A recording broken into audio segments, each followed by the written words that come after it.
You said, okay. Coming from that way? Officers? Okay, I'll point more out of the signal from that way. I'll give you a heads up.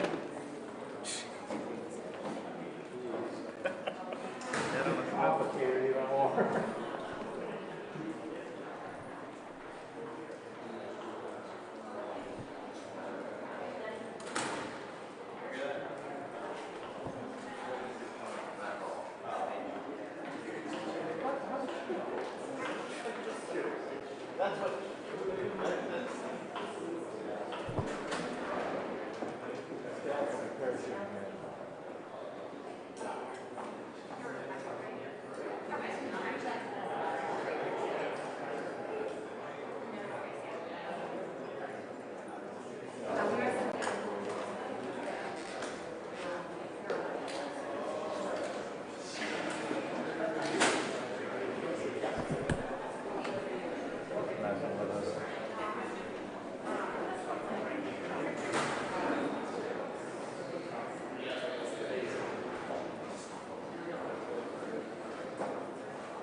might have been when I was here for doing that Kushner profile, right? It's all blurred together. Are we here for any, like, before the inauguration moments? Well, the reason why I'm here for tonight is because I was covering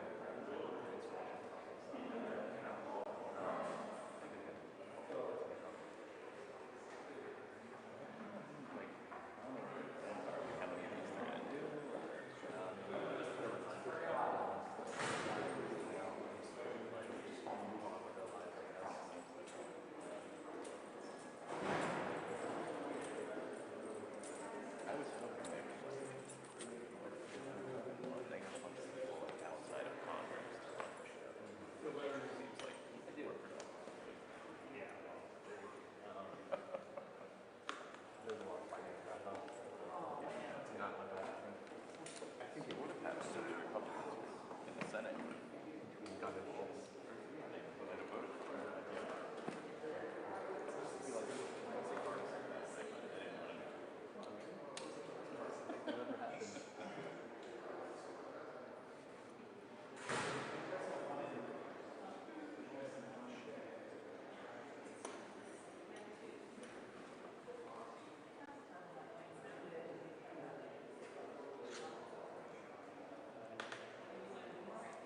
Yeah, it was like,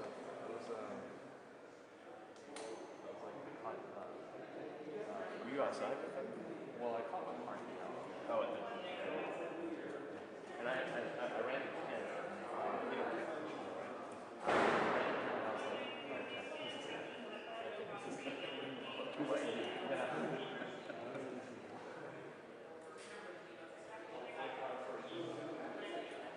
Like I'm usually like from cows. Like art. I was with like population like 500 So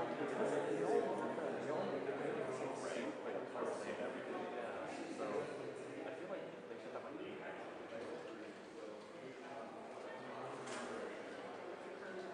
it's like truthfully, you don't watch like broadcast news. How do you right now? Yeah, way too much for that.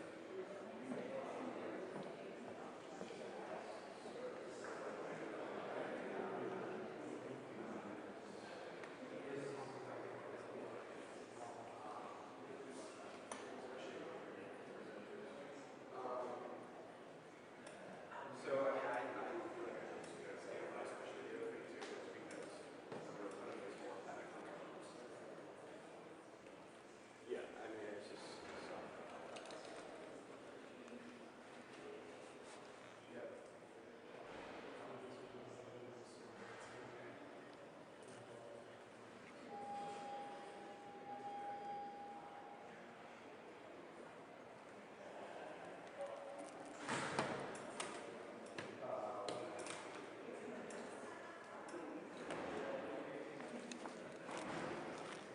short picture. You do it sharp? Yeah, it's a little bit now, but that's what they're all saying.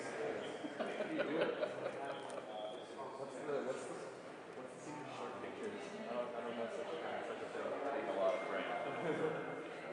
Yeah, spray you mean my camera that takes 2 frames per second doesn't work? Is that the Fuji? It works just fine. Yeah, that's cool. Yeah, it could be 4x5. Yeah, exactly. It could be worse, is what you're saying. Always could be worse. Right, how bad it is. Yeah. No, you're fine. No, you're fine. And I just Yeah, the files are really great. It saves me from a lot of days. It saves me a lot of money. Alright. Where are we going? I don't know, you tell me. It's a nice day. Maybe we can watch. It's not quite the same. Like the tonality is not quite the same, but it's really fucking close. There's a guy that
feedback.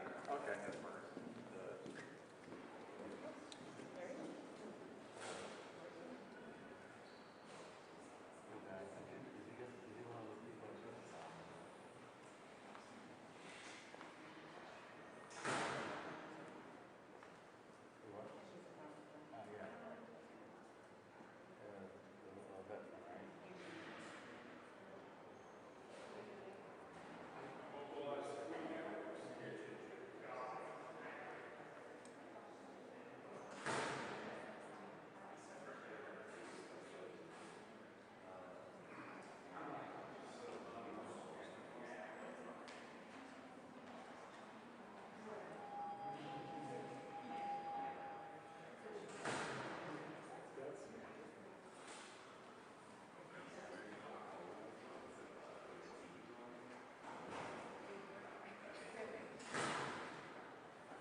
PBR, isn't it?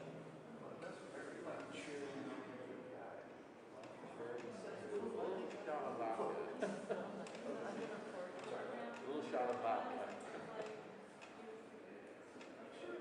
Happy hour something. Driving, going home. It was close and I were very emotional for having Are you like, still this guy? yeah, and then I put Grey Goose and still blueberry vodka was really good. And then I put blueberry in it, and I put a shot of watermelon, Jack Daniel's watermelon. Oh yeah, the second. Yeah, man. Let me tell you, some ice, you're good to go. Oh yeah, it's very delicious. I can't drink the Jack Daniel's thing, right? They're too sweet. But they make a really good mixture.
My slippers in my pipe didn't go. I put the read.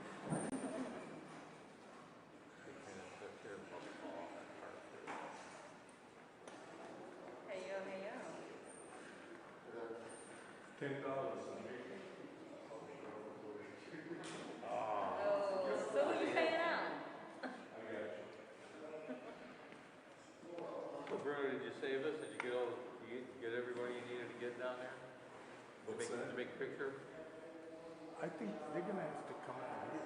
Aren't they gonna come out here to the No, microphone? when they came in, did you get a good shot on coming in? Yeah. Good. I have no idea, but I mean, they know that the microphone's here, right? Yeah, they so. Question is, do they want to see the microphone? Sort of got the top, say what they wanna say. We shall see. Politicians, you know. We shall see.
Yes, man.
Love the hair, love to be with you.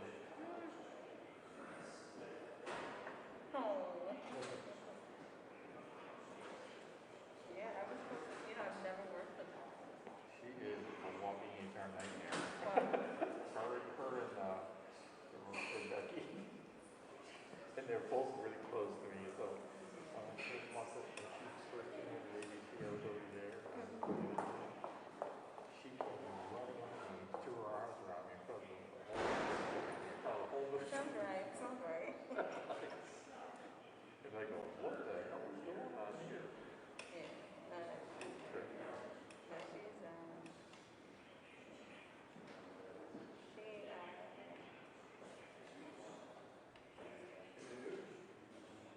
yeah,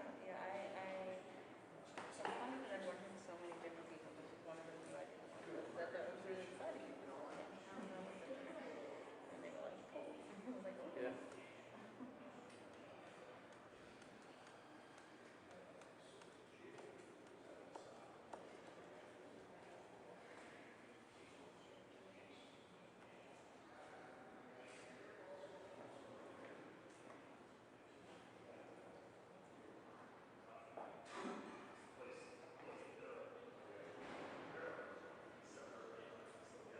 Hey Chris, what's your email? What's that? What's your email? The other Christopher Lee. Email. The Other Christopher Lee.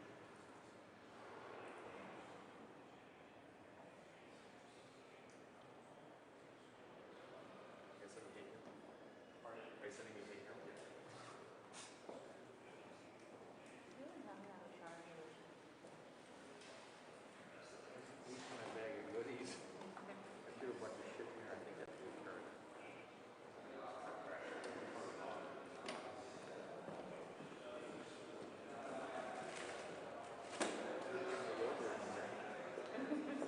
I appreciate it. Chris.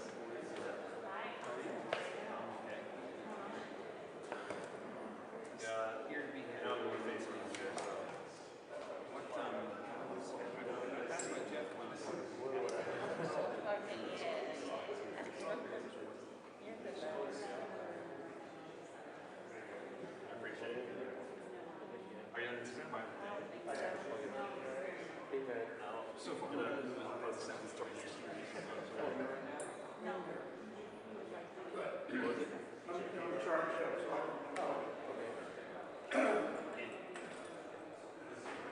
is it, I'm assuming it's a cool term.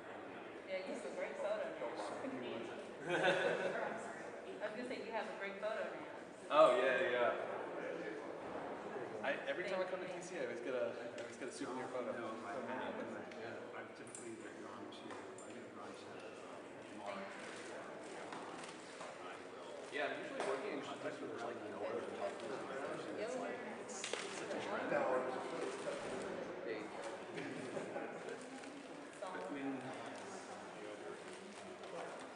well, I would like to get rid of the tape recorder. oh yeah. There's some you know, make a difference, right? Oh, yeah.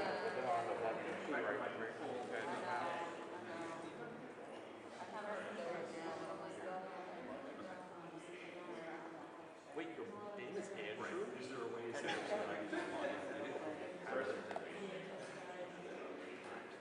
It's so funny because like I've always like you look like Andrew in my mind, and so like that's what I want it to be. My laptop computer has the space.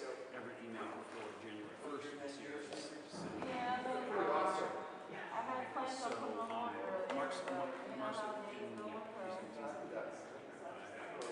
I'm gonna go in. You have these? Yeah. When is people? Yeah. I was wearing red wings for a while. That's so much fun. Well, they're much more malleable. They're waterproof too.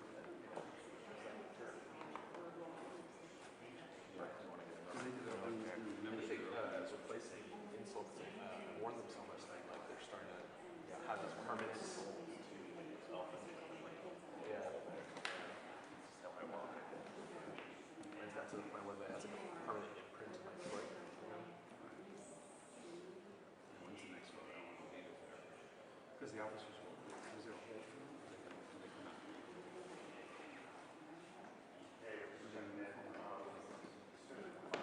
I'm just thinking. DC's been good. Just checking to see if there's anything else. You think it's stuck here, right? Yeah, I mean, there wasn't like, I can't. Yeah, I mean, last year. Games and It's still Mike and Spencer up in New York. I just met Brandon. I met him briefly here once. I don't really know at all. Did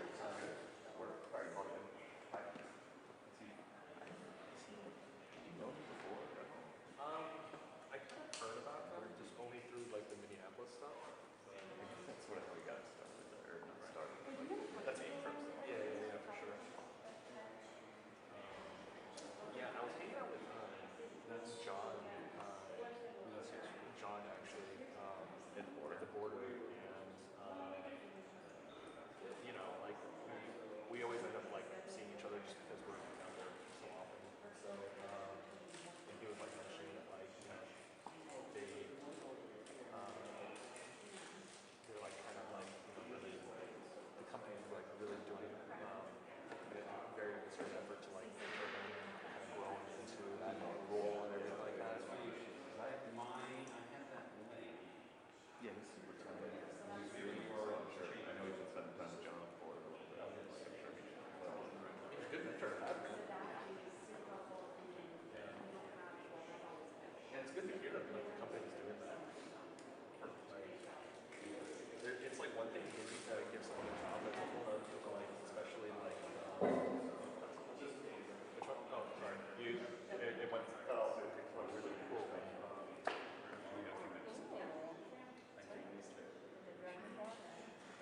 I'm John. Okay, yeah. Oh, yeah. Yeah, I mean, I was, everyone, like, I'm the weirdo that shows up to like stuff like that, but like on a tripod, like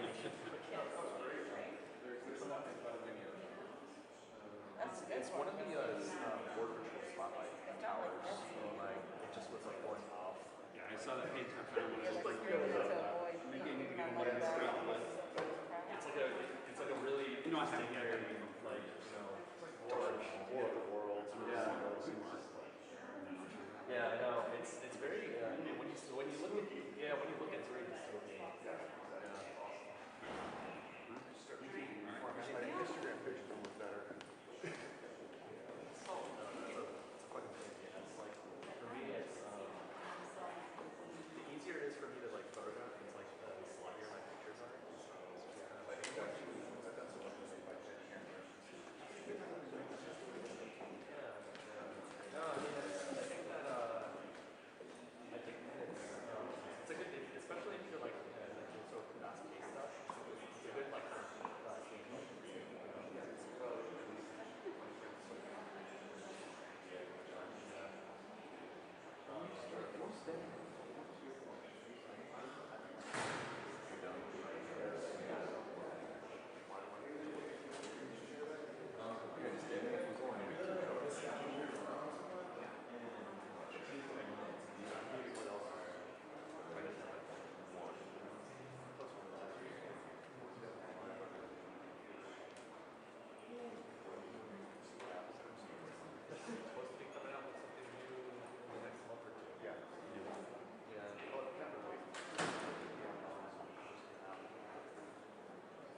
he going back to the West Coast?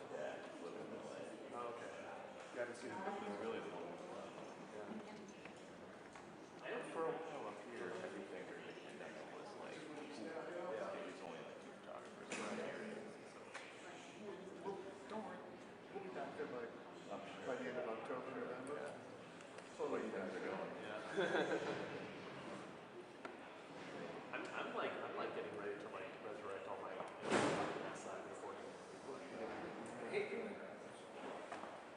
Not quite either. I feel like more so than other parts of the country. Sorry, what? Like, you know, that's about that. So it's like, great. Versus like, coming up here.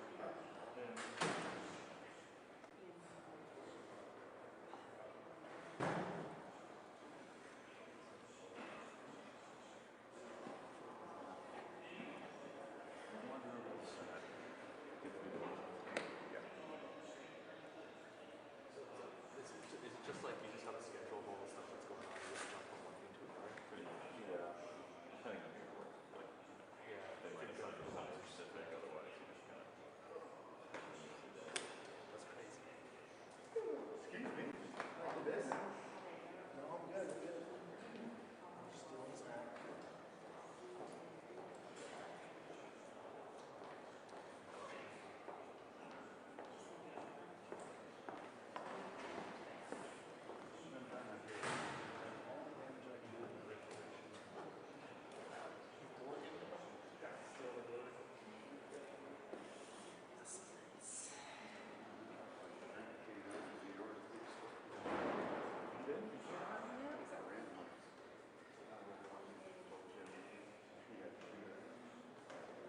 She wanted him to shoot. She's not here though, right? No. That's what I was told. He didn't want me to shoot. Please look at the Olympics. Oh, what? You smell the great wrong. They're not the Olympics except for this. I don't want to be. I want to see. Not really. Kind of. Come on, man. I mean, it's Japan. Yeah, but that's the thing that isn't everyone being kept in kind of like a bubble It sounds like a situation? hellhole. Alright, Tokyo Summer Olympics are supposed to be really awesome. I hear. Oh, they are. I hear they are amazing. Great. But at some point I really would like to go to like a Japanese sit-down restaurant and Samansky was telling me you have to be out within 48 hours of your last thing you're shooting, including the athletes. Like if the athletes, if you lose, and you're not competing, you have to be out for 48 hours. Wow. So like, I mean, tons of people are already home. it sounds like clearly the Japanese probably have the least fun of anybody. So the people there wanted it. This is really controversial. I mean, I would argue that all Olympics are very controversial, but this one is I'd like to do Paris. Yeah. Wait, you don't want to do LA?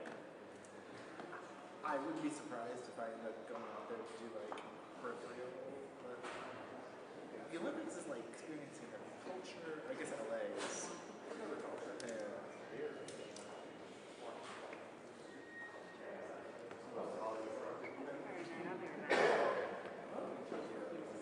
Going in January. I told you this. Round trip, including baggage, everything. Total price $250. Tokyo, $250 round trip. Next January. So I'm hoping it's that. Oh, I guess you book it out that far in advance. Well, it's pandemic deals. And Cam got it. It's just right now, there's one of those fluke deals too. There's like 15 next to it.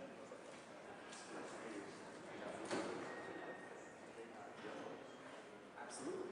Absolutely. Trisha. Yeah, they think it's Might be like 2.5 hours. That's what happened.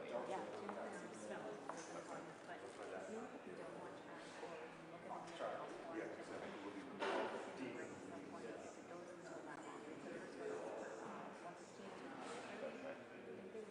If they're not doing the perfect. I know there's.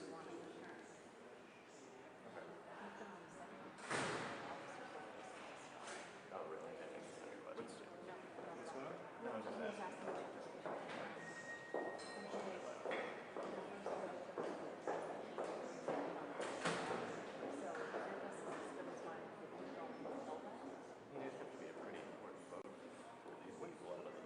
times to vote the first time? 1:15 and 3:30. That's the time frame. Where you say 2 to 3 hours. They might be done by that.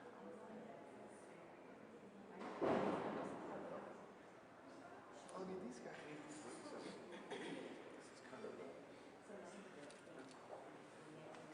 the puff piece witnesses. They're not like going to get these guys. They're just going to talk about how bad their day was. It's not like they can actually affect the change. What's that? It's not like it's the former sergeant or house. Yeah.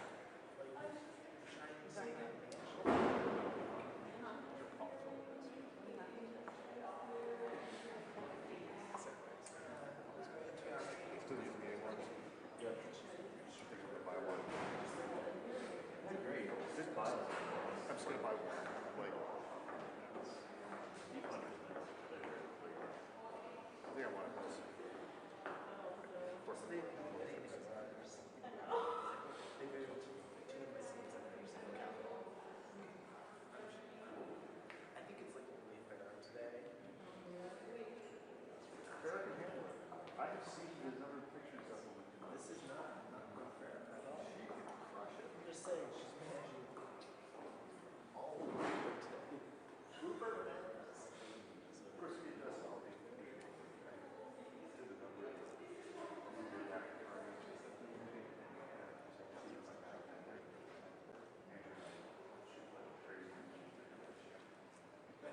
Yeah, she is fun. extra rolls. She all kinds of food lines up. Yeah, she is. So Daniel, Yes, and he's not going to Oh, he's moving. House. you bought a new house? Far out. He says it's the same distance. I was like, okay, so 2 overnights together. He's almost on the house. Stop at the days in Illinois. Yeah. No, it's all right. No, it's not that far. He showed me something to be dressed. Is it on? Yeah, it's still. It's fine. It's a big, sort of near the center. It's a little farther out where he is now. Yeah, it's big.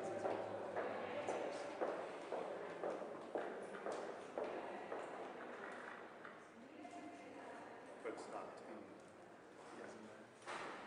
It's not Manchester.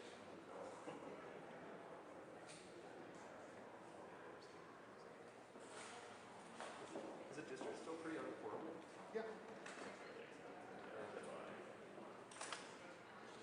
Is the Were you based out of New York? San Antonio. Oh, yeah.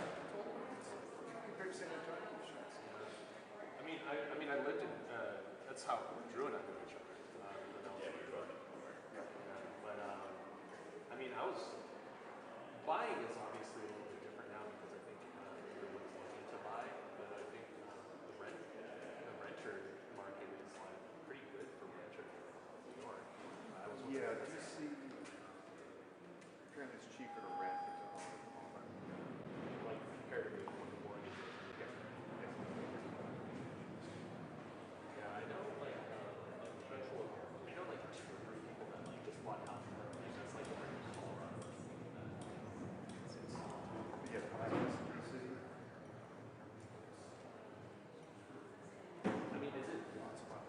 Is it worth staying in your district versus like getting across the bridges? I mean, That's always one of the things. yeah. I mean, I've lived here long enough. I bought my house when I was, you know, it's reasonable price. Right. So, yeah, it's all much better than here than across the river. But, I mean, you know, Yeah.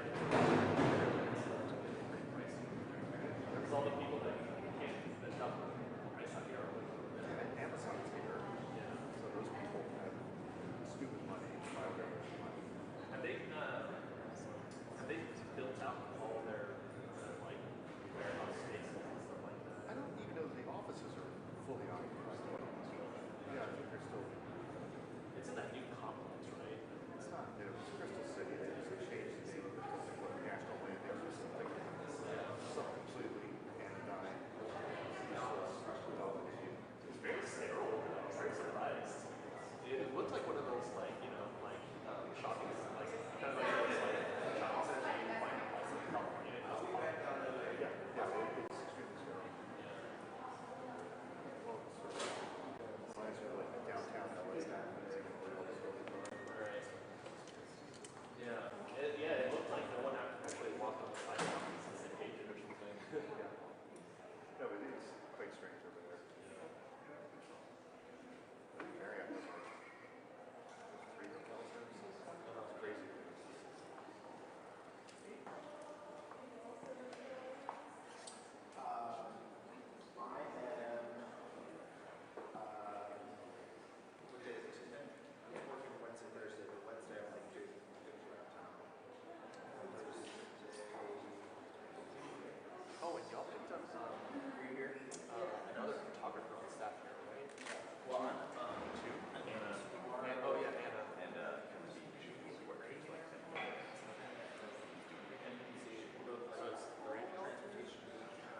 has that. But you, because like you birthed that organization, right? I should have looked today. 10:30 last year. One of the first events where this were on. Are they going to expand? No. They'd always like to have more. I've been trying to do that. Just, you know, it's getting very good. Salary. How much do you think it's just like senior staff? I think we're up there. For the other ones, nothing. But like for the hires here, like our boss manager, like our principal, but not the hire. Yeah. She's very, she's well funded. Your pictures are good. Yeah, she's Go, Hannah? And that's the thing. Drew's at Steps game. The rookie's gonna eat his lunch. No, I mean, like, I think it's a good person to investigate it. Brandon's like killing it. Brandon Bell. Yeah. Every day it's like. Well, we were talking about, like, 'cause he's fairly green, because, like, Anna's, like, got some years under her belt. You know, she's not, I wanted to call her. Apparently Brandon's like 30. I didn't know he was that old. Oh, really? Really? He looked like he was. I know, he was 22. He's a fucking, like, freshman in college. Yeah, Like, he's really? 30-year-old. I mean, he's got more experience than he He had. did that out on a long winding road. Figured out what he was doing in life. Yeah. I mean, So he's fair relatively enough. new. I mean, like, yeah, fair enough. Me too. I guess, but at the same time, it's kind of like, damn, that guy's gonna like, when everyone's like, you know, in a wheelchair, he's gonna look like, you know, in his like prime.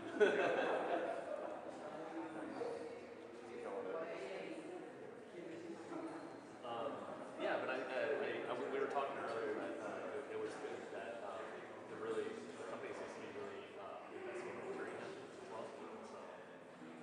Yeah, no, it's great. It's like one thing that like that's the thing. It's like I don't understand when like companies like don't like, especially with their like newer staff, like they don't like invest that time cultivating that talent. There's like lucky people that I know that like just kind of like feel like they haven't grown in the last like 5-10 years or whatever. You done? I gotta go. Chase others. Hang on, I'll walk with you. I gotta go there. You want some? I'm happy to bring it back if you don't want some.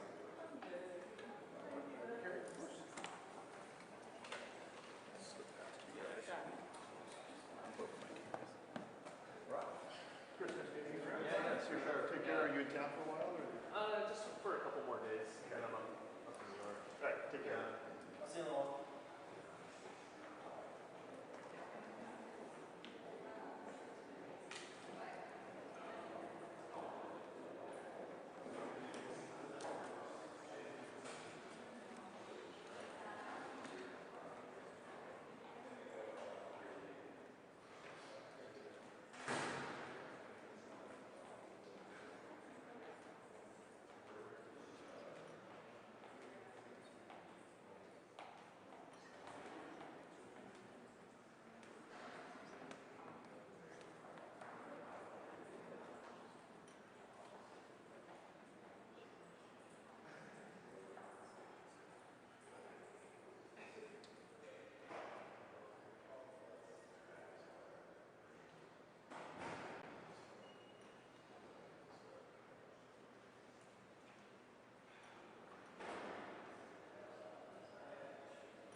the best possible way.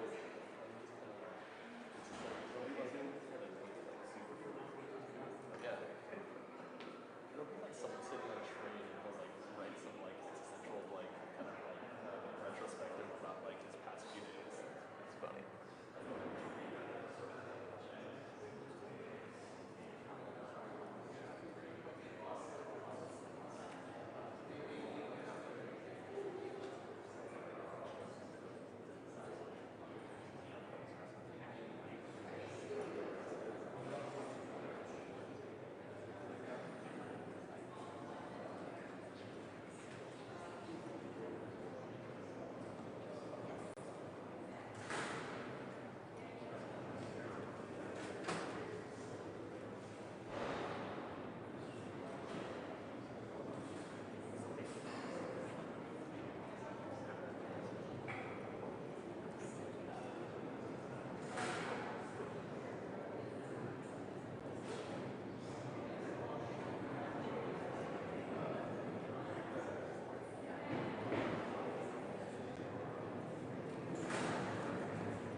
Going down there?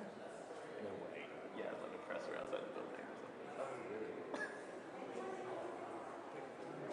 One. What time's your immigration? I'll send you the three. It's outside. It's in there. He goes, I don't care if this is over or not. I'm calling. Shit. Scouts over. I guess he loves those things there. I'd rather not.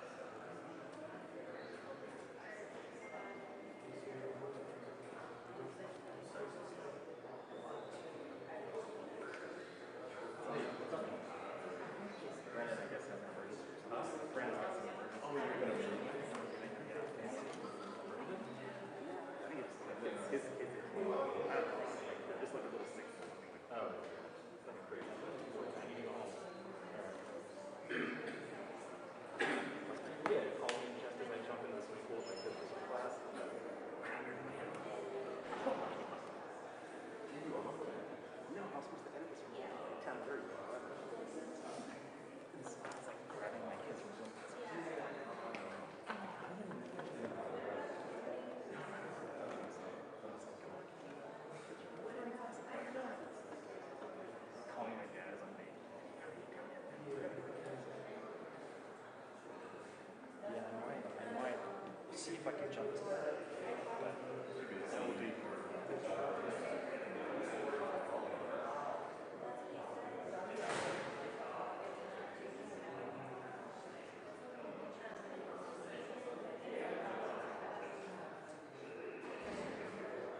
information to do the exit. So, I guess, by any chance,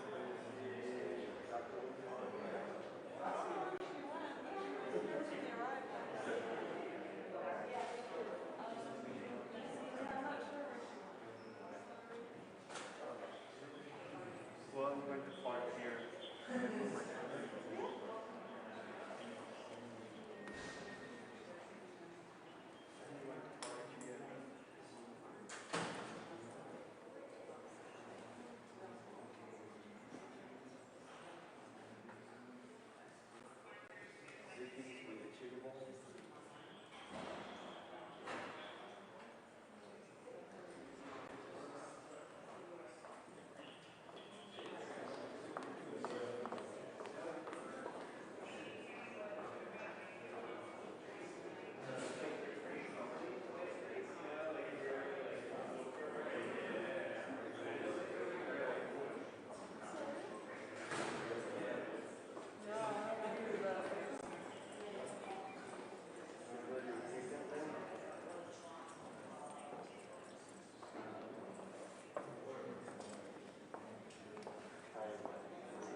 intentions were to kill me. And I came to that conclusion because of the fact that separated from these other officers who are only trying to defend the Capitol, I no longer posed any type of threat, nor was I an impediment to them, going inside of the building. But yet they tortured me. They beat me. I was struck with a taser device at the base of my skull numerous times. And they continued to do so until I yelled out that I have kids. And I said that hoping to appeal to some of those individuals' humanity. And fortunately, a few did step in and intervene on my behalf. They did assist me back towards the mouth of the tunnel entrance, and other officers were then able to rescue me and pull me back inside. But at that point, I was unconscious. And based off the body-worn camera footage, it's believed that I was unconscious for approximately 4 minutes. Thank you, officer, and thanks to each one of you. Our country is lucky, really blessed, that you are as patriotic and brave as you are. I yield back, Mr. Chairman. Gentlelady yields back. Chair recognizes the gentleman from Illinois, Mr. Kinzinger, for however long he chooses. Thank you, Mr. Chairman, and thank you to my colleagues on the committee. Thank you to our witnesses. I never expected today to be quite as emotional for me as it has been. I've talked to a number of you and gotten to know you. I think it's important to tell you right now, though, you guys may, individually feel a little broken. You guys all talk about the effects you have to deal with, and, you talk about the impact of that day. But you guys won. You guys held. Democracies are not defined by our bad days. We're defined by how we come back from bad days, how we take accountability for that. And for all the overheated rhetoric surrounding this committee, our mission is very simple.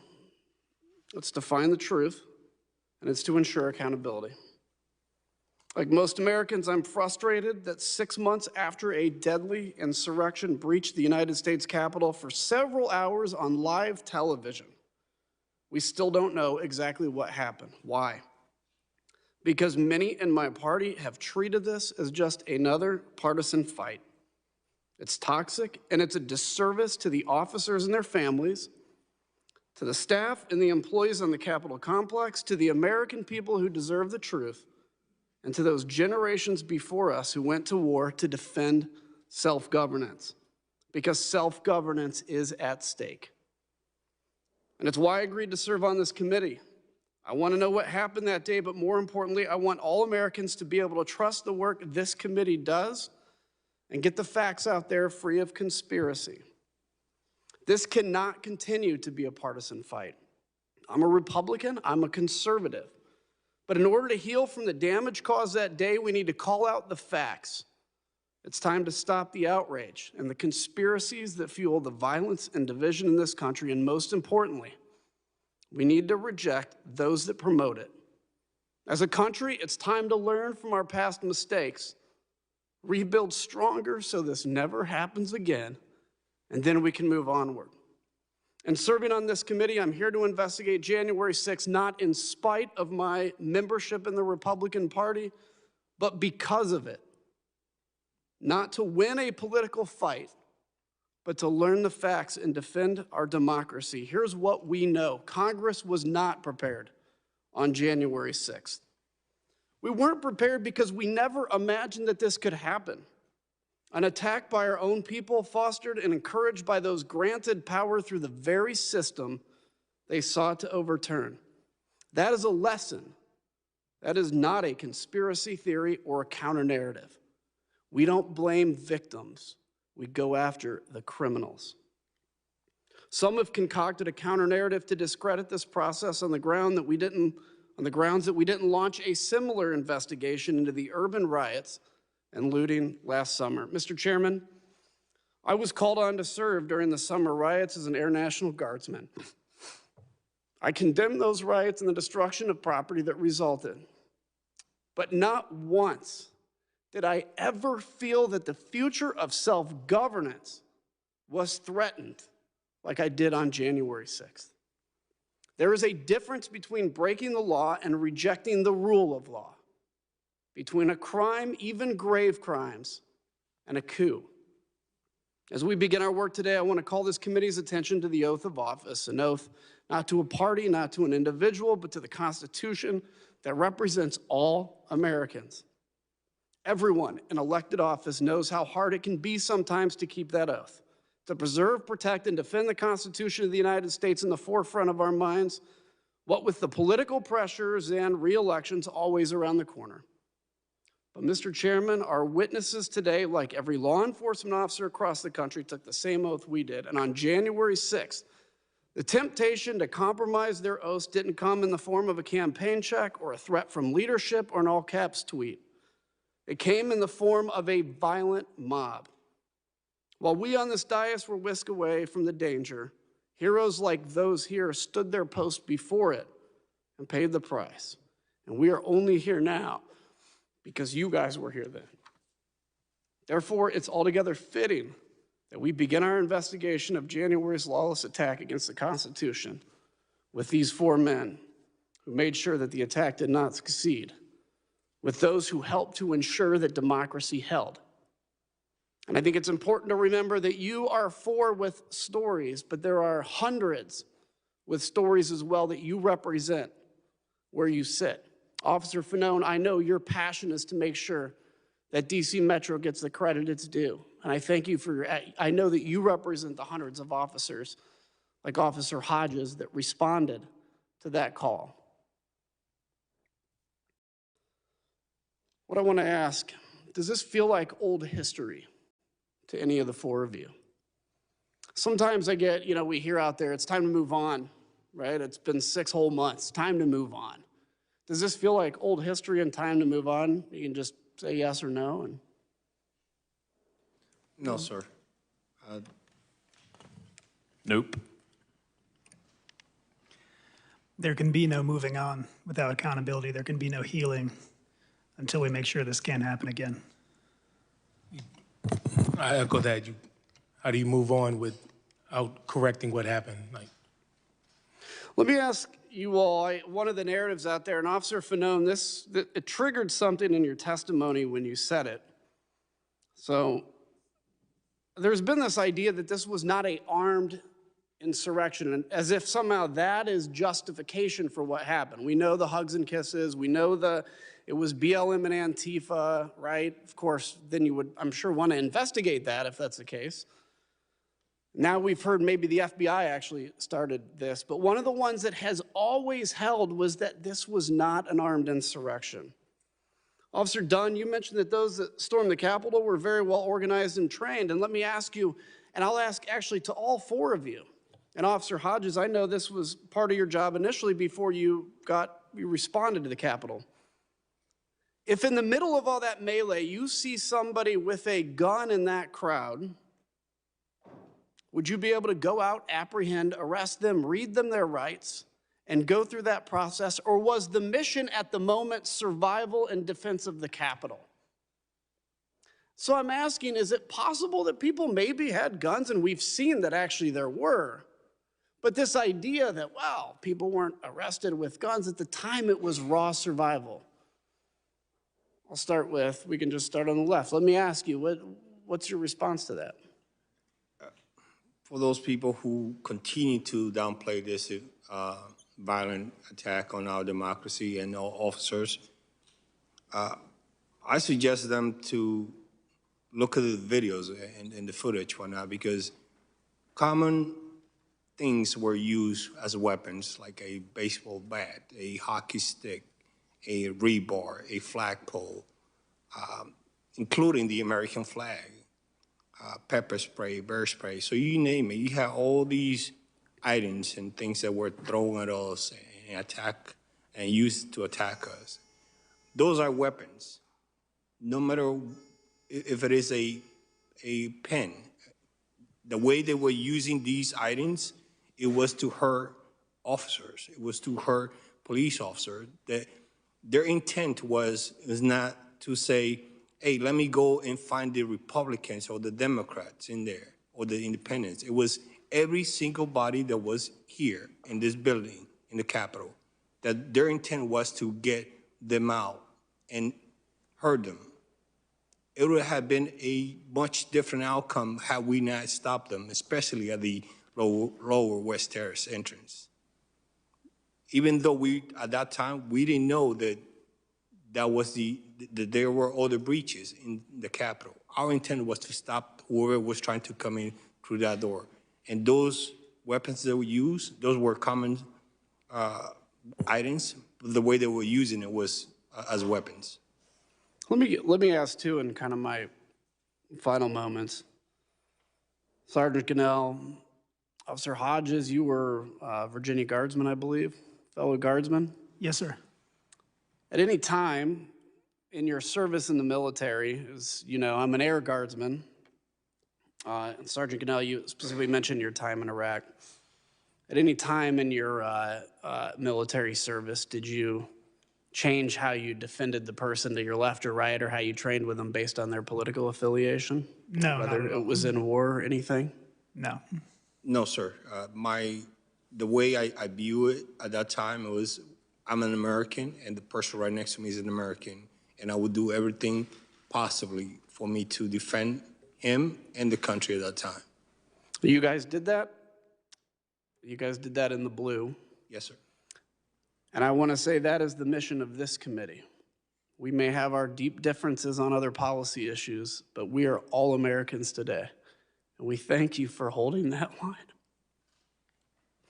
Congressman, if I may respond to Congressman,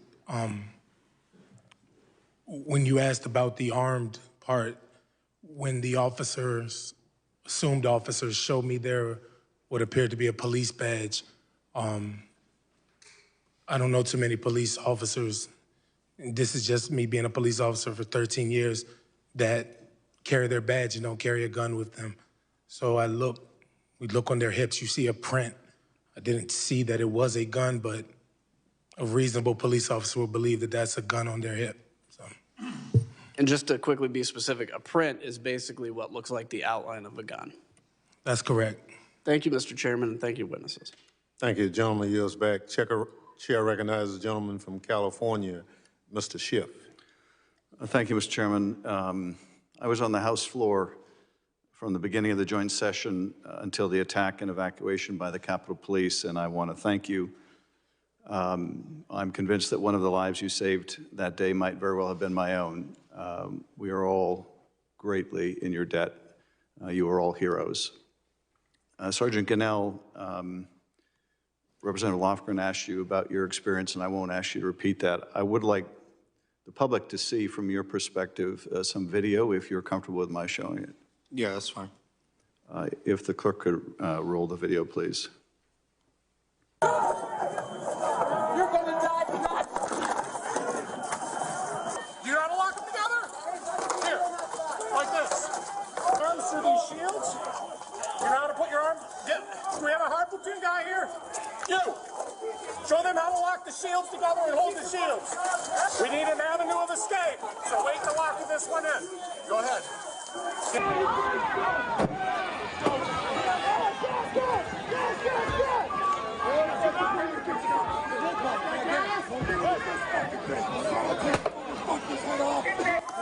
Back up! No, stop! Stop! Stop! Stop!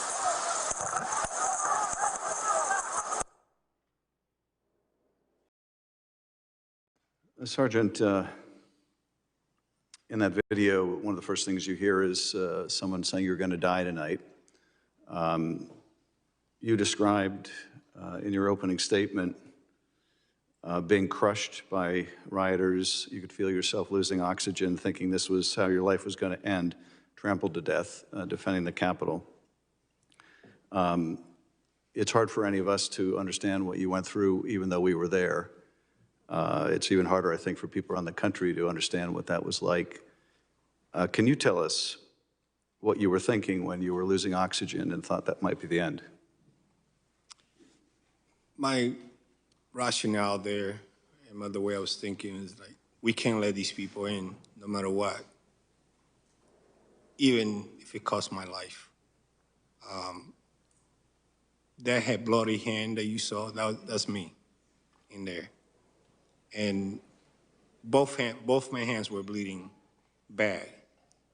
And at no point in time did I stop to consider stop, because the attacks were so relentless that all we had to do is, I was thinking was, I need to survive this, if possible, but I'm willing to sacrifice myself to prevent this, the attackers from coming in.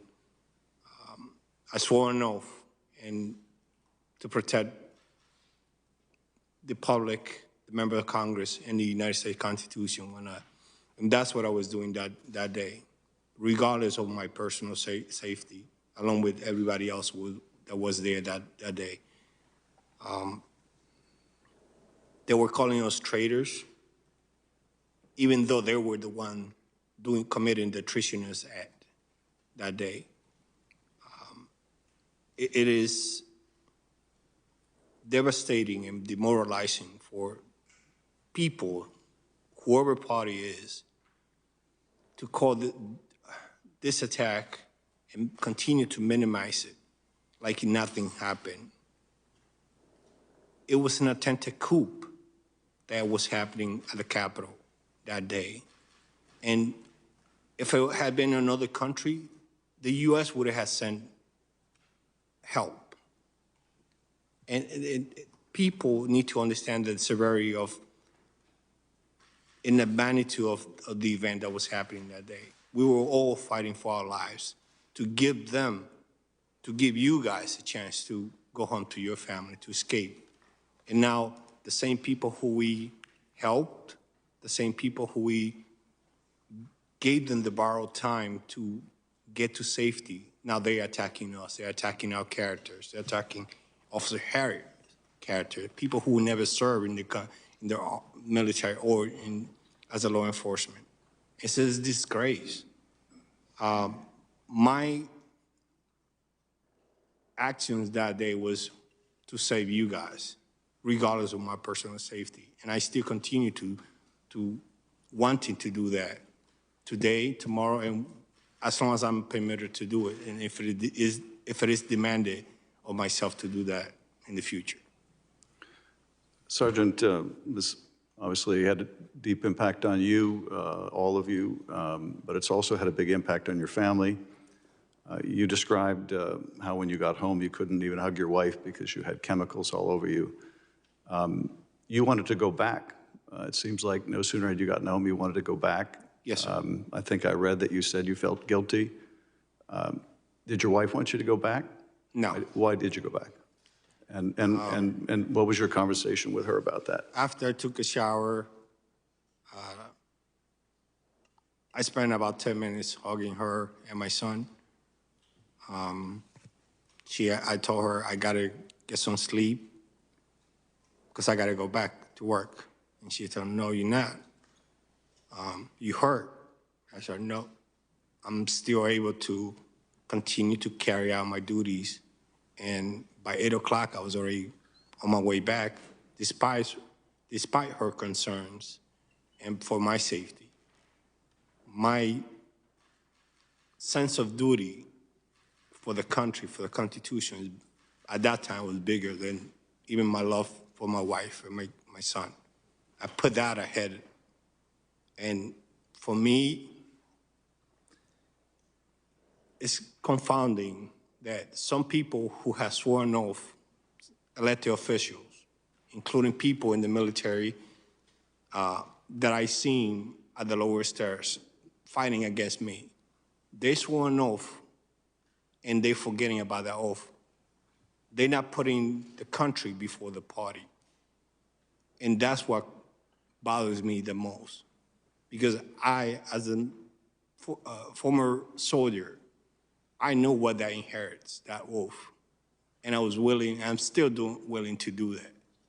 And you got people right now in front of the Justice Department asking to release some of the very same people to be released, even though we are testifying about the trauma and the agony, everything that happened to us. It's pathetic. And they shouldn't be elected official anymore. Officer Dunn, you described talking to your fellow black officer about what you went through and experiencing those racial epithets. You asked a question, I think, that I've been haunted by ever since. Is this America? And I'm very interested to know your thoughts on the answer to that question. Is this America what you saw? Well, thank you for your question. You know, I said this, I've done a few interviews before about what my experiences that day, and I said that it was a war that we fought, and a war is composed of a bunch of different battles. And everybody, even sitting at this table, fought a different battle that day, but it was all for the same war. And as black officers, I believe we fought a different battle also. And the fact that we had our race attacked and just because of the way we look, you know. To answer your question, frankly, I guess it is America. It shouldn't be, but I guess that's the way that things are. I don't condone it, I don't like it, but I mean, if you look at our history, of American history, countries existed because they won a war, or colonies and state lines and boundaries exist because of violence and wars. So I guess it sounds silly, but I guess it is American, and but it's not the side of America that I like. It's not the side of that any of us here represent. We represent the good side of America, the people that actually believe in decency and human decency, and we appeal to just the good in people. That's what we want to see, whether we disagree with how they vote on a bill about infrastructure. Everybody wants the right thing, people to do okay. So that's why I'm glad to see this committee composed of Republican members also. So that's encouraging. It's encouraging. So that's the side of America that I say, yes, this is America. This is the side that I like and the side that I acknowledge. So, Officer, thank you. I believe in this country, and I believe in it because of people like you who understand what the flag means and what our Constitution means and risk their lives to defend it. I'd like to think, as Amanda Gorman so eloquently said, that we're not broken, we're just unfinished. Because if we're no longer committed to a peaceful transfer of power after our elections, if our side doesn't win, then God help us. If we deem elections illegitimate merely because they didn't go our way rather than trying to do better the next time, then God help us. And if we're so driven by bigotry and hate that we attack our fellow citizens as traitors, if they're born in another country or they don't look like us,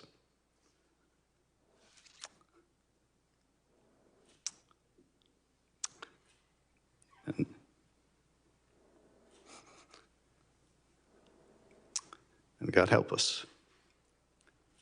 But I have faith because of folks like you. And Adam, I didn't expect this would be quite so emotional either, but it must be an Adam thing today. But So grateful to all of you. And with that, Mr. Chairman, I yield back. Gentleman yields back. Chair recognizes gentleman from California, Mr. Aguilar. Thank you, Mr. Chairman and members of the committee. Gentlemen, like my colleagues, I want to extend my gratitude and appreciation for your service on January 6th and since then, what you've had to go through. I was on the House floor like my colleagues on the 6th when I was told that a violent mob had breached the Capitol. And it's because of your service, it's because of you and your colleagues that we're here today, because you were literally the last line of physical defense, laying your life on the line for democracy.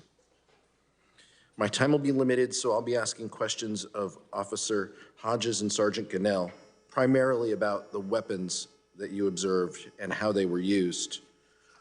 Officer Hodges, you were in a unique position because you were down Constitution. You were closer to the White House to start, as you indicated in your testimony. During the morning and the early afternoon on the 6th, what did you hear specifically about guns and explosives that had been discovered by your fellow officers? I was listening on the radio to our gun recovery unit, working the crowd.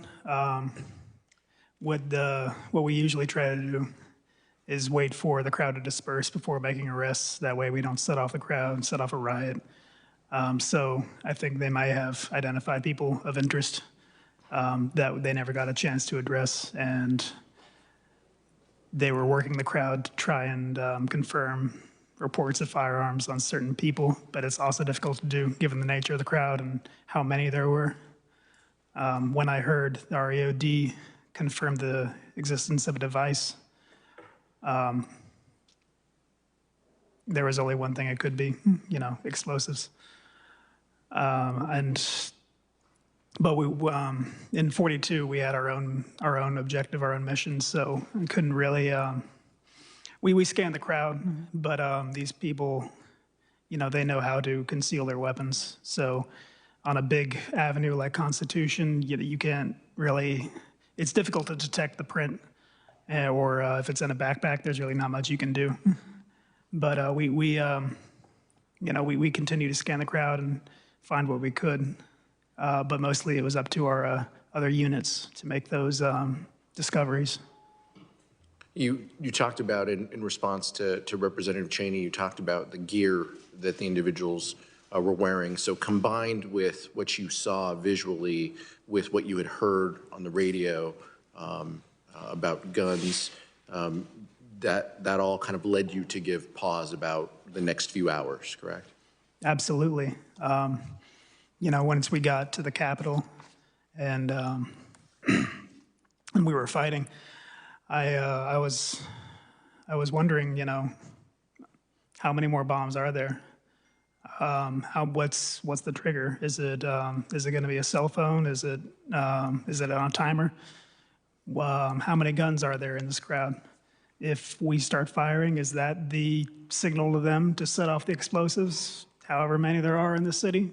Is that the signal for them to break out their firearms and shoot back?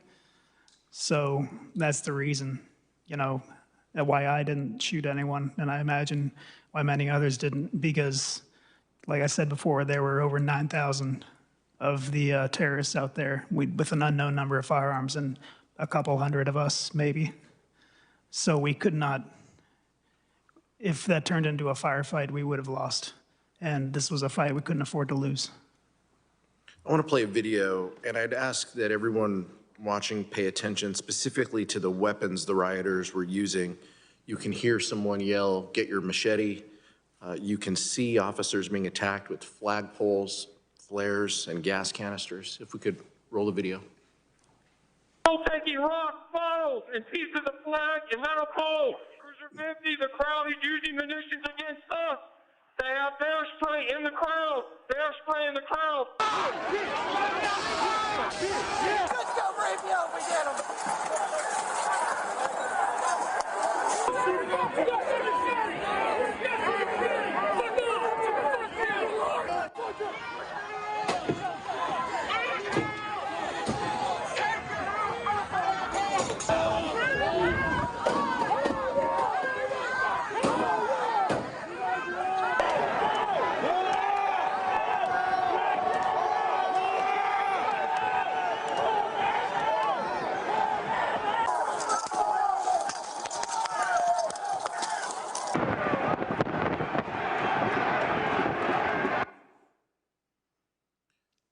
Sergeant Gannell, in the video, we just saw someone throw a large speaker.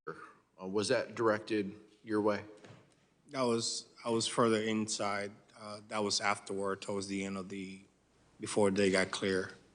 When they threw the speaker at me, and I was further inside the tunnel. What types of weapons did you see used against your fellow officers? Police shields, police baton, the hammer, the sledgehammer that you saw on that video, flag poles, tasers, pepper spray, bear spray, rebards, bats, PVC pipes, copper pipes, rocks, table legs broken down, furniture broken down, the guardrails for the inauguration stage, cones, 4x4, any weapons, any items that they could get on their hands on it. That You were further down the corridor, but the speaker was thrown at you, and it hit your foot. Is that correct? Correct, sir. We have a photo. It was thrown my way, and then when it landed, it hit somebody else, and then hit my foot. I think we have a photo of your foot here as well that we'd like to show. That is correct.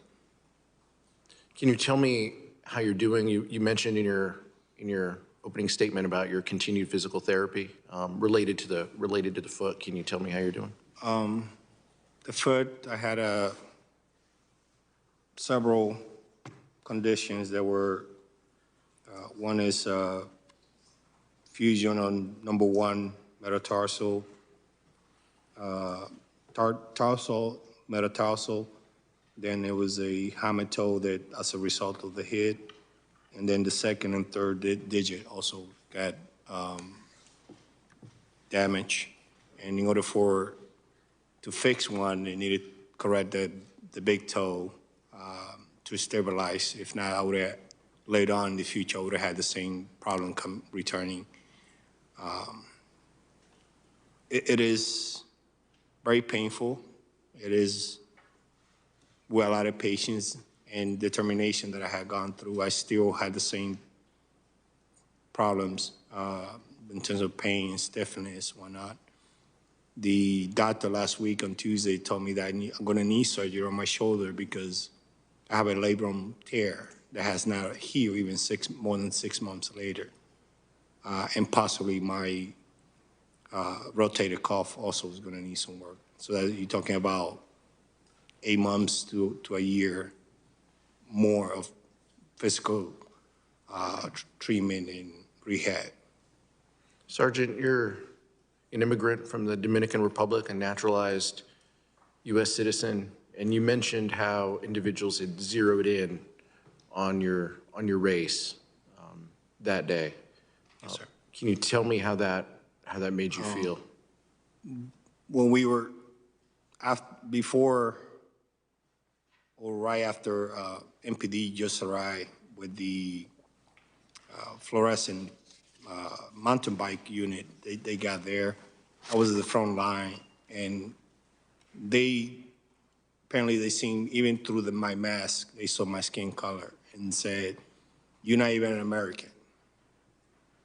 Regardless, whether I was in the military, they don't know that, but they yelling and saying all these things to me. I mean, when I heard that, I wasn't even thinking about any racial stuff. I'd be like, okay, you don't know that for a fact, so I'm not even entertaining that.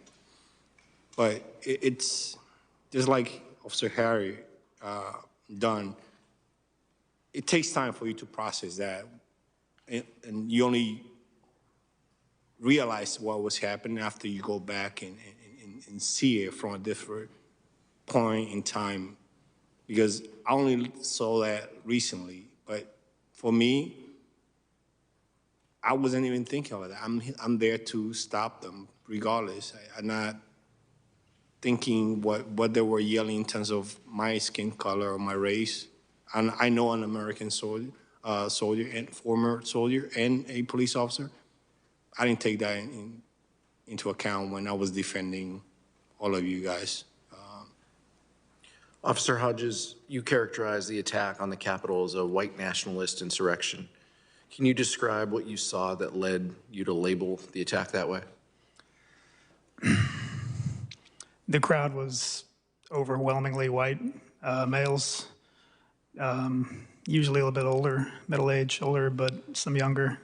I think out of the entire time I was there, I saw just 2 women and 2 Asian males.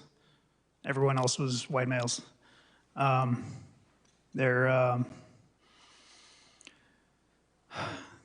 didn't say anything especially xenophobic to me, but to my black colleagues and anyone who's not white. And some of them would try to recruit me. One of them came up to me and said, "Are you my brother?" There are many known organizations with ties to white supremacy who had a presence there. I know, like 3%ers, Oath Keepers, that kind of thing. And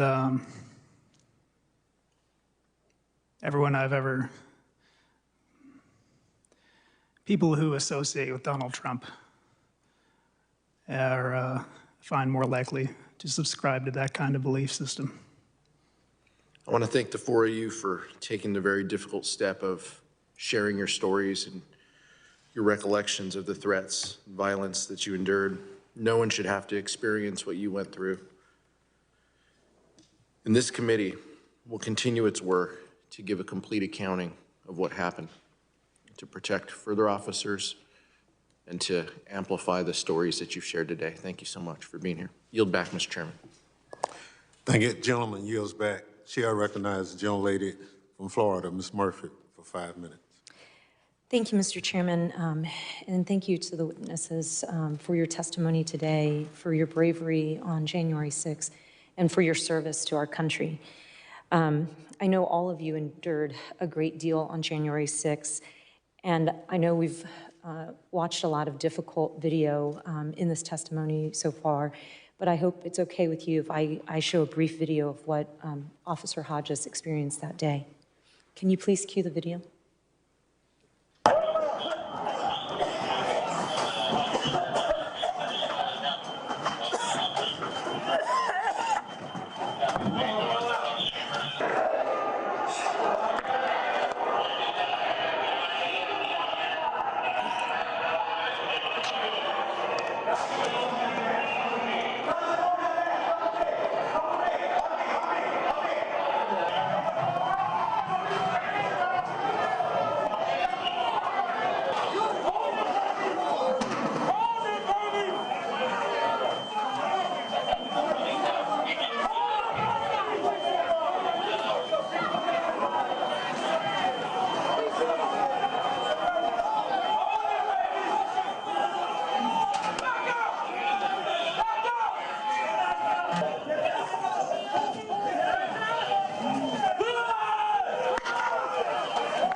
Officer Hodges, I know that must have been difficult to watch, but I really think it's important for the American people to see that because that's the beginning of the kind of accountability that this committee is committed to in order for us to do what you said moving forward as a country.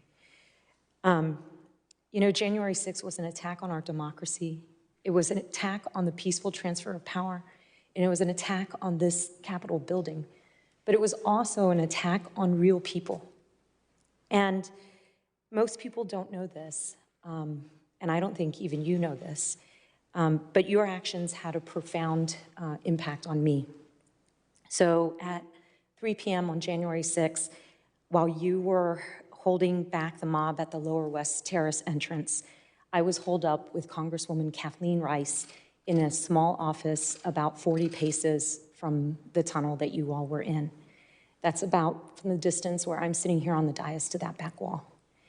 And from that office, in close proximity to where you all held the line, I listened to you struggle. I listened to you yelling out to one another. I listened to you care for one another, directing people back to the makeshift eye wash station that was at the end of our hall. And then I listened to people coughing, having difficulty breathing. But I watched you and heard you all get back into the fight. And I think Congresswoman Rice and I were the only members of Congress to be down there on that Lower West Terrace. You know, we had taken refuge in that office because we thought for sure being in the basement at the heart of the Capitol was the safest place we could be. And it turned out we ended up at the center of the storm. And Officer Fanone, you had said, you know, you were 250 feet off of that tunnel and you felt certain that they were going to kill you.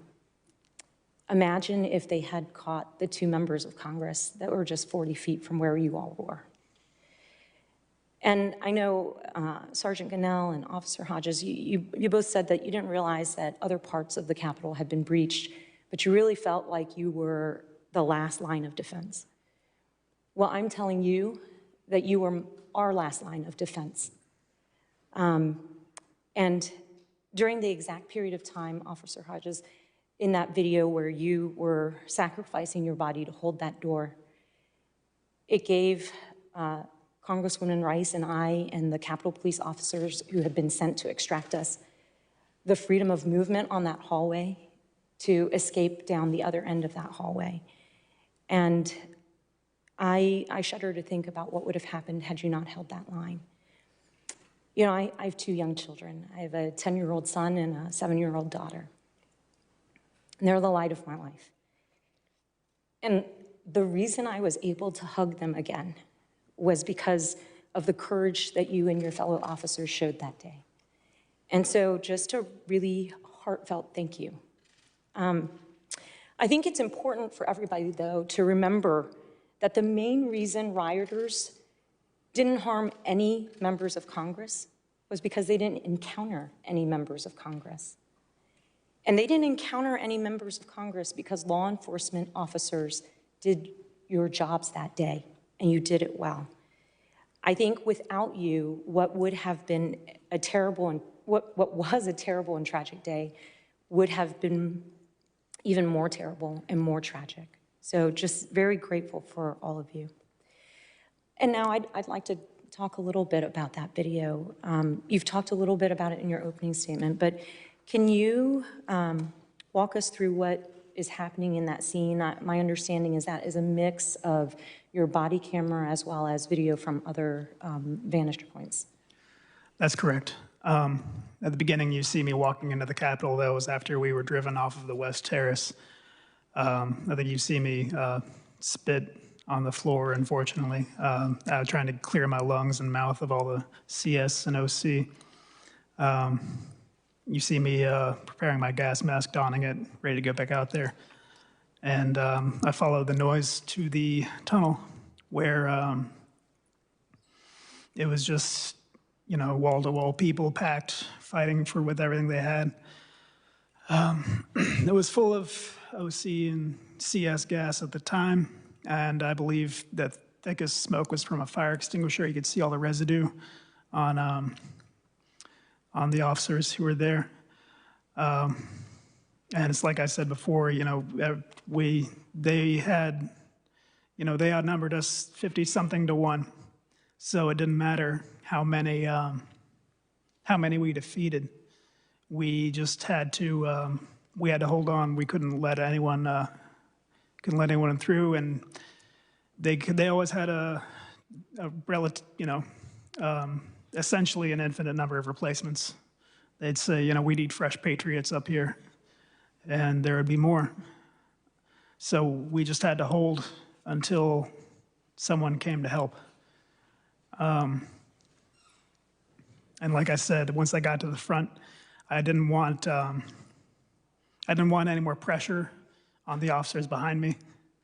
So I tried to insert myself to where I could use the door frame, brace myself, and push forward so we could take back more territory. Unfortunately, that backfired. So once we lost ground, I was unable to retreat. I was crushed up against the door frame. And in my most vulnerable moments, the man in front of me took advantage and beat me in the head, ripped off my gas mask, straining my neck, skull, split my lip open, just everything he could. And at that point, I recognized that if I stayed there, then I was gonna, pass out from lack of oxygen or get dragged out into the crowd and end up like Fanone. So I called for help. I tried to make it clear that, my position was untenable. I had to fall back, and thankfully the other officers heard that, were able to get me out of there. And to the back where I recuperated as best I could before I got back out there again. Well, it's clear that you suffered immense pain from the assault. It's clear that you were outnumbered, and yet you just said you got back out there again. Tell me what's worth all of that pain? What was worth it? What were you fighting for that day? Democracy. You were 40 feet away, 40 yards, whatever.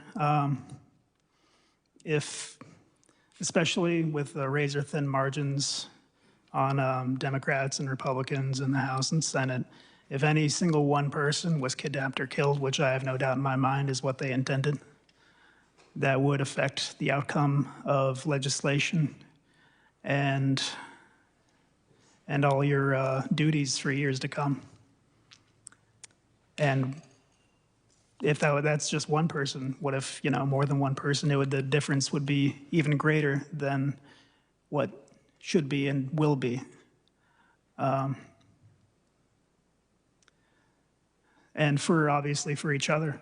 Your immediate concern is the well-being of your colleagues, the other officers who were there fighting beside me. I think I can speak for everyone when I say we worry about each other more than ourselves. That's just in our nature. It's part of why you become a police officer.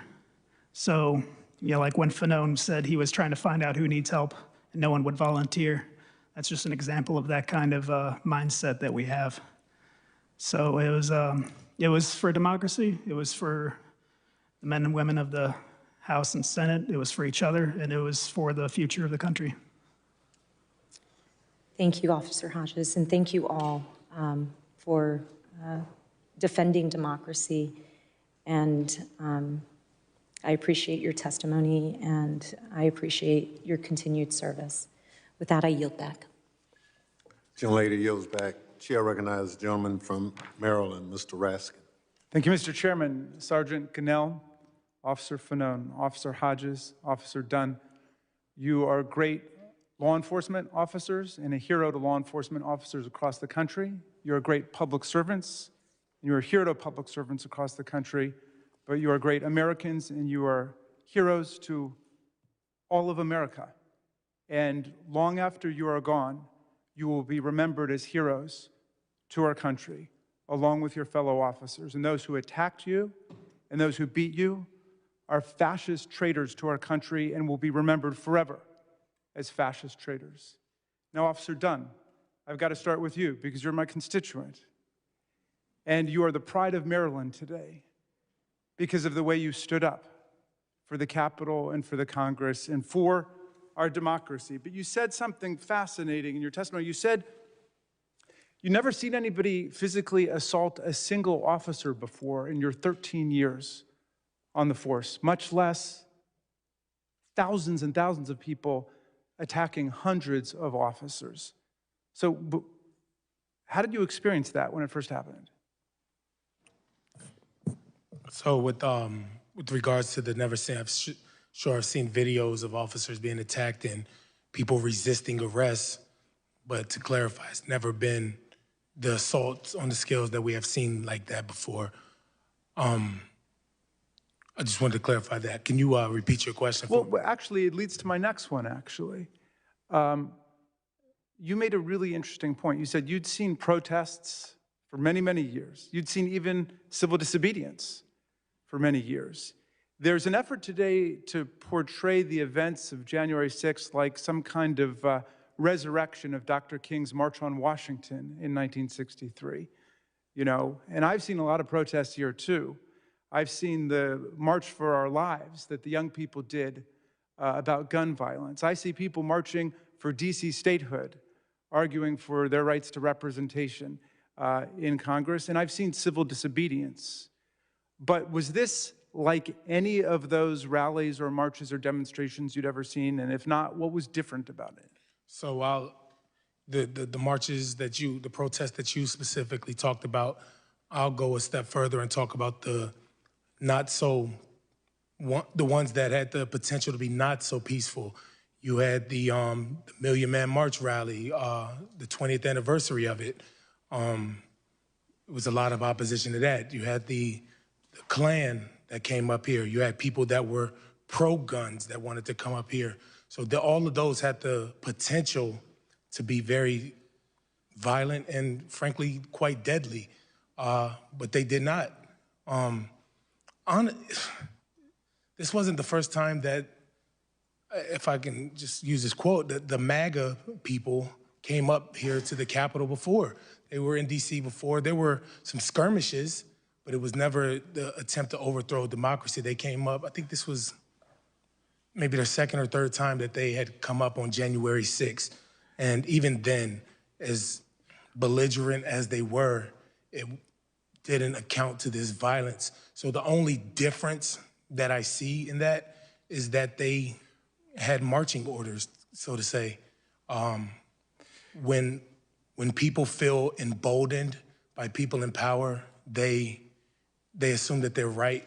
Like one of the scariest things about January 6th is that the people that were there, even to this day, think that they were right. They think that they were right.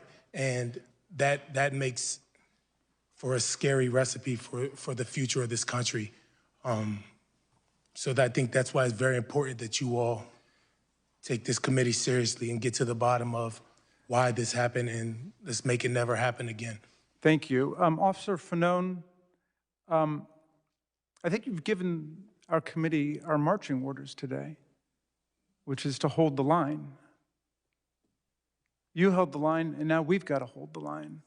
So I want to thank you for that. If we show a fraction of the courage and the valor that you all demonstrated on January 6th, then we will hold the line in this committee. But I want to ask you about holding the line. I want to go back to this question of weapons so we can clear this up, because there are still some people who are saying that the insurrectionists were unarmed.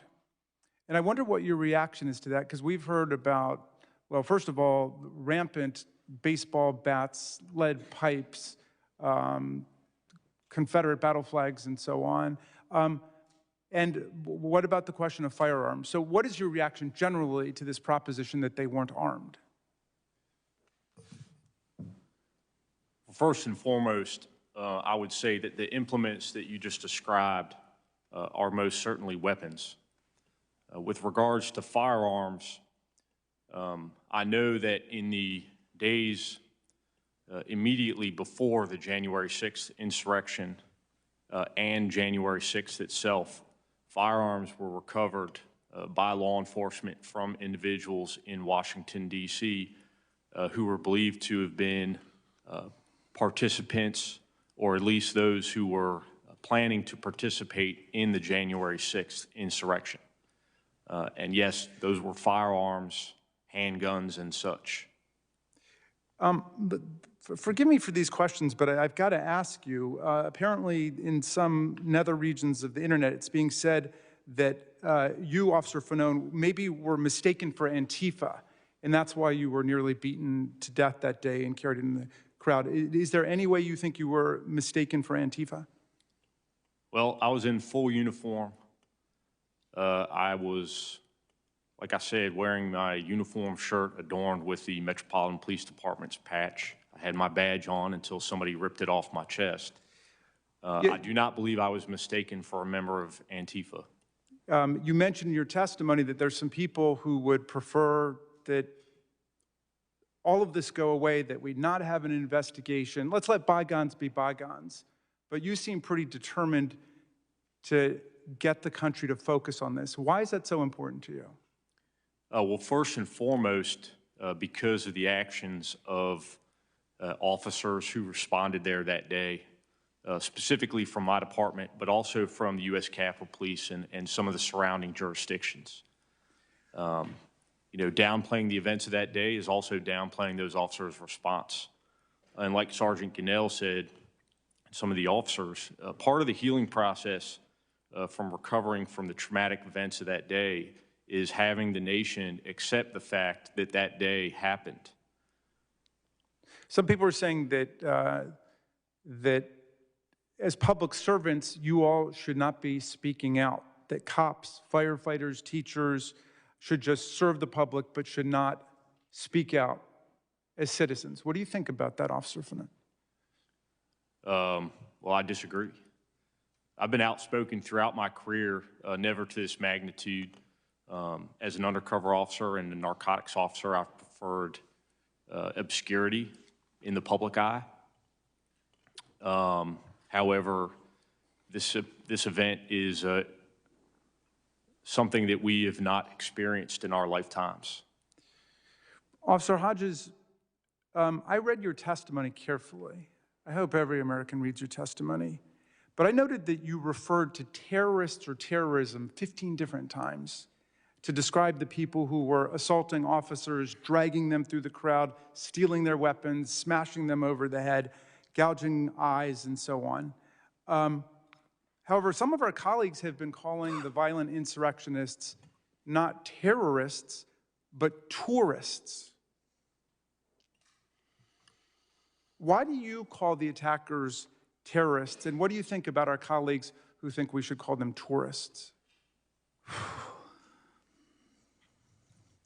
Well, if that's what American tourists are like, I can see why foreign countries don't like American tourists.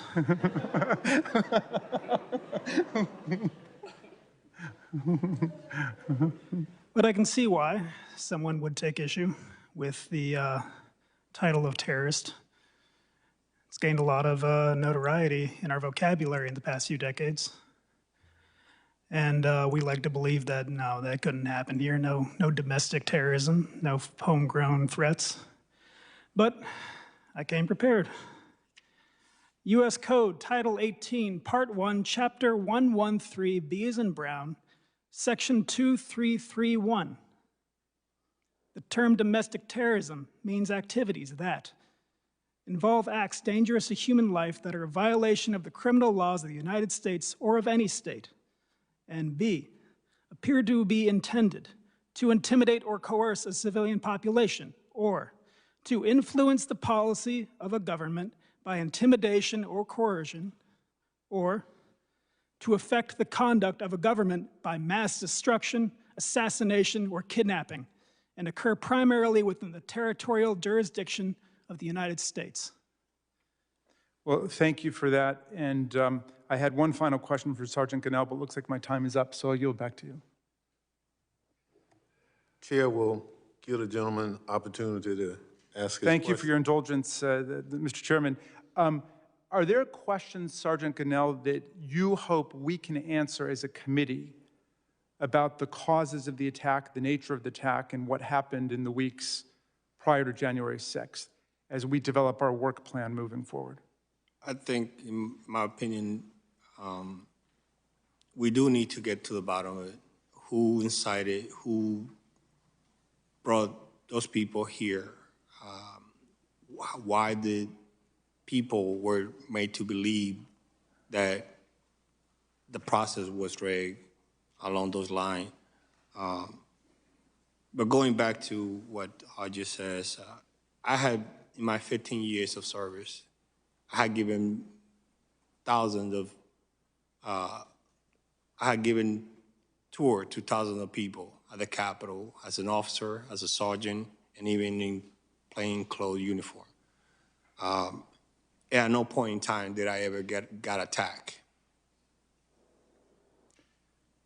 I don't know why, how would you call an attack on police officer a tour when you see me bleeding my hands, when you see other officers getting concussion, getting maimed, getting fingers shattered.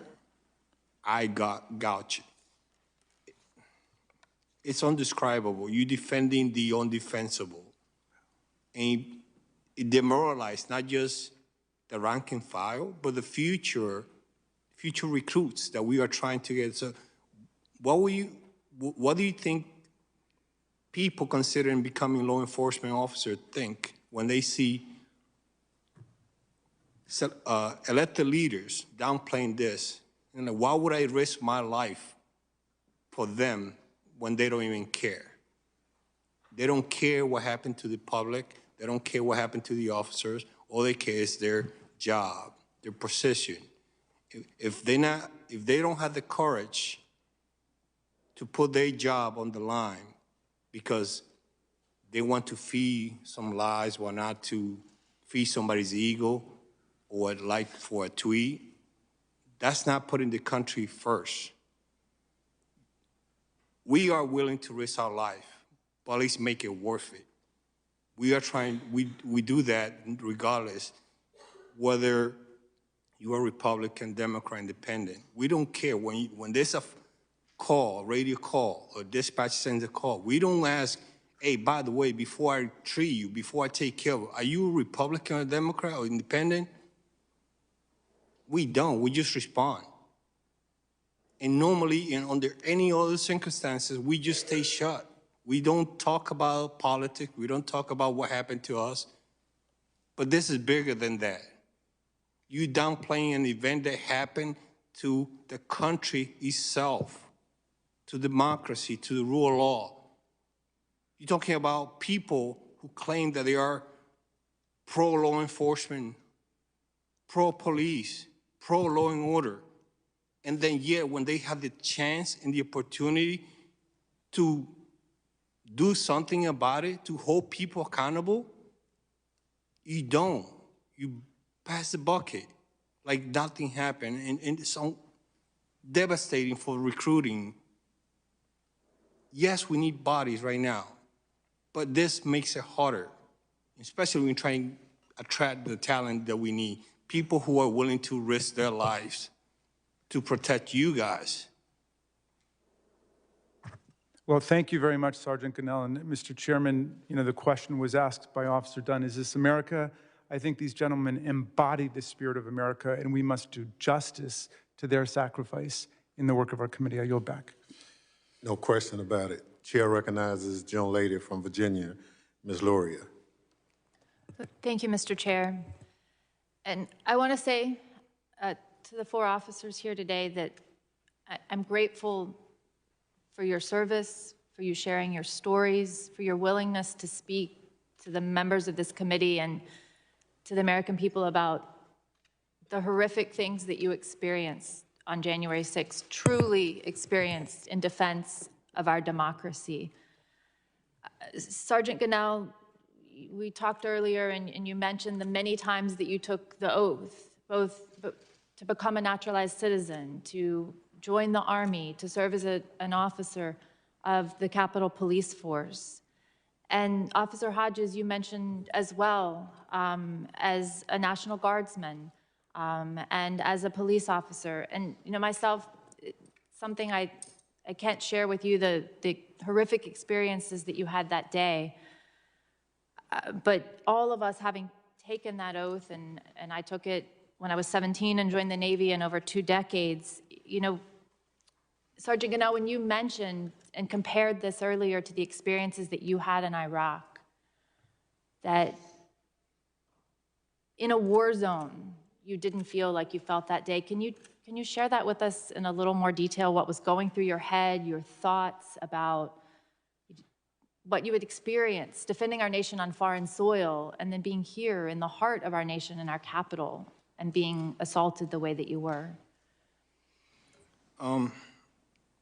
It is very disappointing in terms of like when you see, when I was at the Lower West Terrace, and I saw many officers fighting for their lives against people, rioters, our own citizens, turning against us, people who had the thin blue line on their chest, or another rider with a Marine hat that says veteran, or any other type of military paraphernalia or whatnot. And then they're accusing us of betraying the oath, but they the one betraying the oath. When I was in Iraq, the sense of camaraderie, it didn't matter whether you were white, black, Spanish, Middle Eastern. We all knew what we were fighting for. And my experience there was there were times that I was scared of going on convoys or doing my supply mission to local Iraqi population, because at any point we were possibly ambushed or getting shot at. We knew the risk, but here it was simultaneously over and over, our own citizens, while they were attacking us, because were defending the very institution that they are claiming that they're trying to save. Well, thank you for sharing that. And I know it's been difficult today as we've watched these images from the Capitol, but I did want to share one more video. But this time I would ask people, you could even close your eyes and listen without watching. Just listen to what is being said as these brave men were being overrun.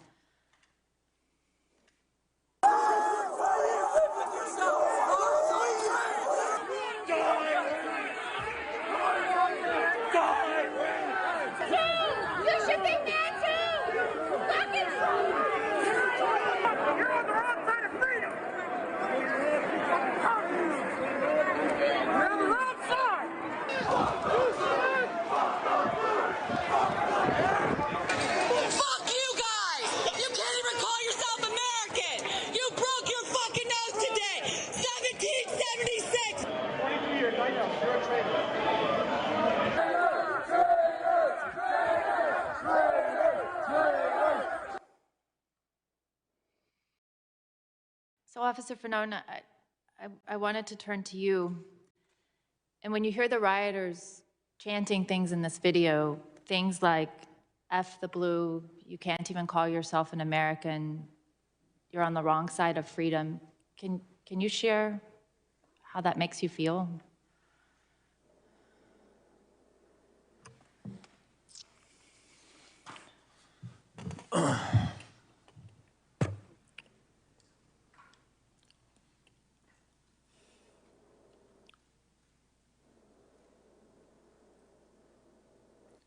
Again, I think when my response that day, and at no point that day did I ever think about the politics of that crowd.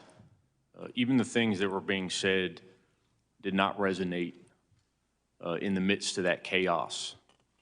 But what did resonate was the fact that thousands of Americans were attacking police officers who were simply there doing their job. And that they were there to disrupt members of Congress who were doing their job.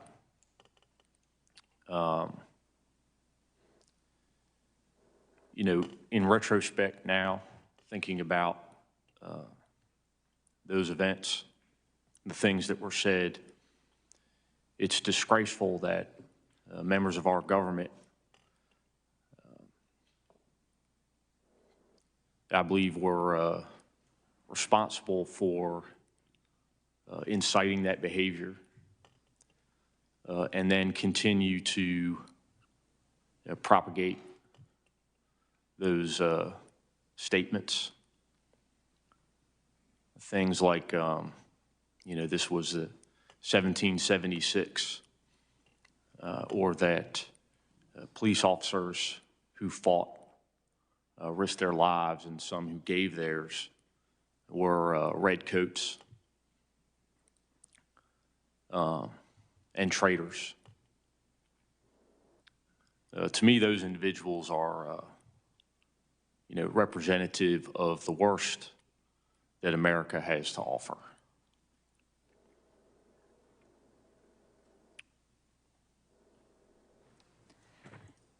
Thank you.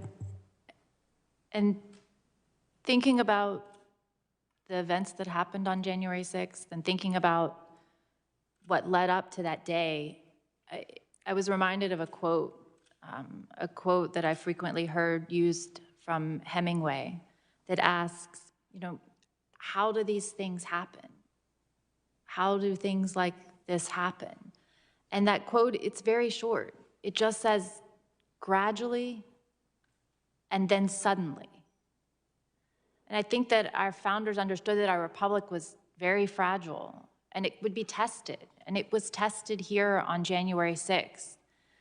You know, in 20 years, I don't want to look back on this moment and think that we saw these signs coming gradually, that these were signs that we ignored, that signs that people thought were just isolated incidents or signs of things that we thought could never happen. And I don't want to say to my daughter or Sergeant Gunnell to your son or Officer Fanone to your 4 daughters, I don't want any of us to say that this happened gradually and then suddenly. And that some were just too worried about winning the next election to do something about it or too cowardly to seek the truth. So that's the task before this committee. I'm sure that we'll be attacked by cowards, by those in the arena, those only in the stands, and that we'll be attacked by people who are more concerned about their own power than about the good of this country. But my oath, your oath, all of our oaths here today to protect and defend the Constitution against all enemies, foreign and domestic, will be our guiding light for this investigation. And as Officer Dunn said earlier, you said we can never again allow our democracy to be put in peril. So I will say that we will persevere, we will do what is right, and our nation is truly ever grateful to you who held that line. Your actions on January 6th could very well have been what saved our democracy, and we thank you.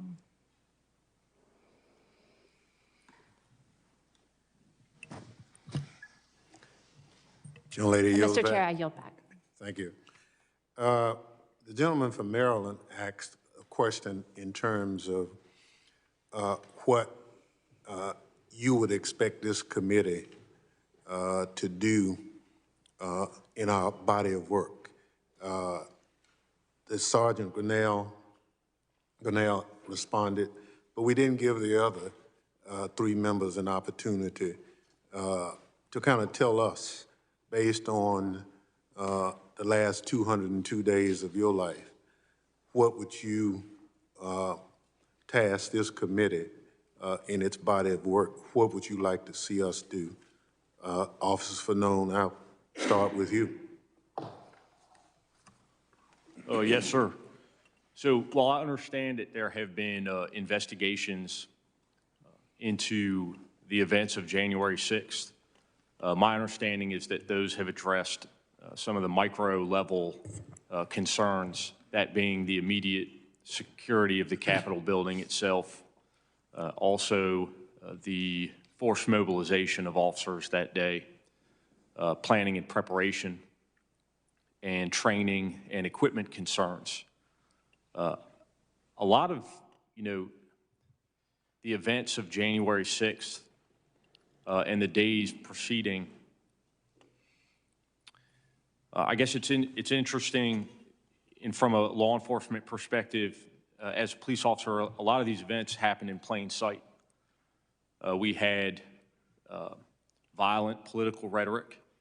We had the organization of a rally whose title was Stop the Steal.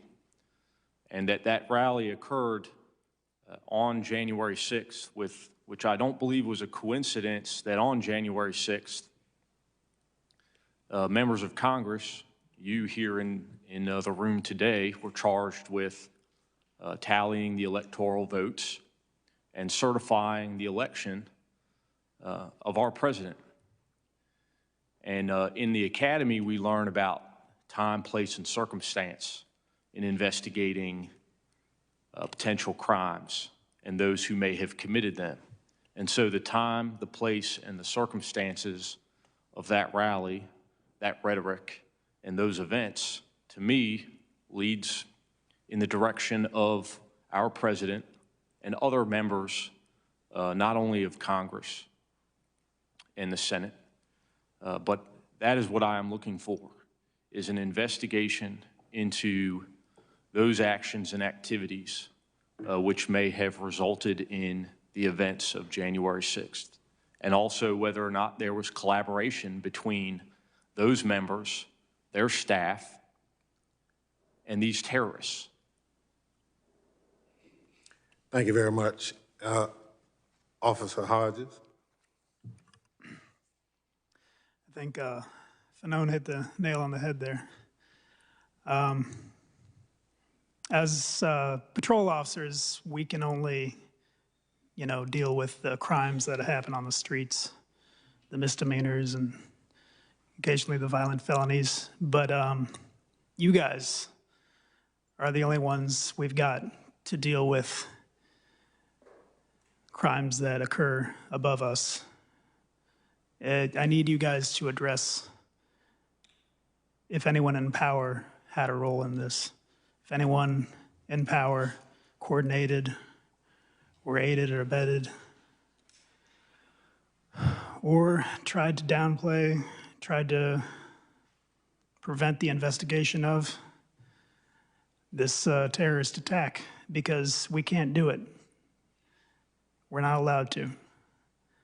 And I think the majority of Americans are really looking forward to that as well. Thank you. Officer Dunn. Thank you, Chairman. There's been a sentiment that's going around that says everybody's trying to make January 6th political. Well, it's not a secret that it was political. They literally were there to stop the steal. So when people say it shouldn't be political, it is. It was and it is. There's no getting around that. Telling the truth shouldn't be hard.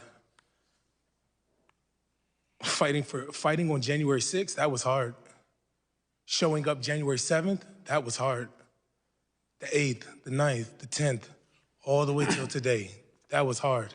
When the fence came down, that was hard.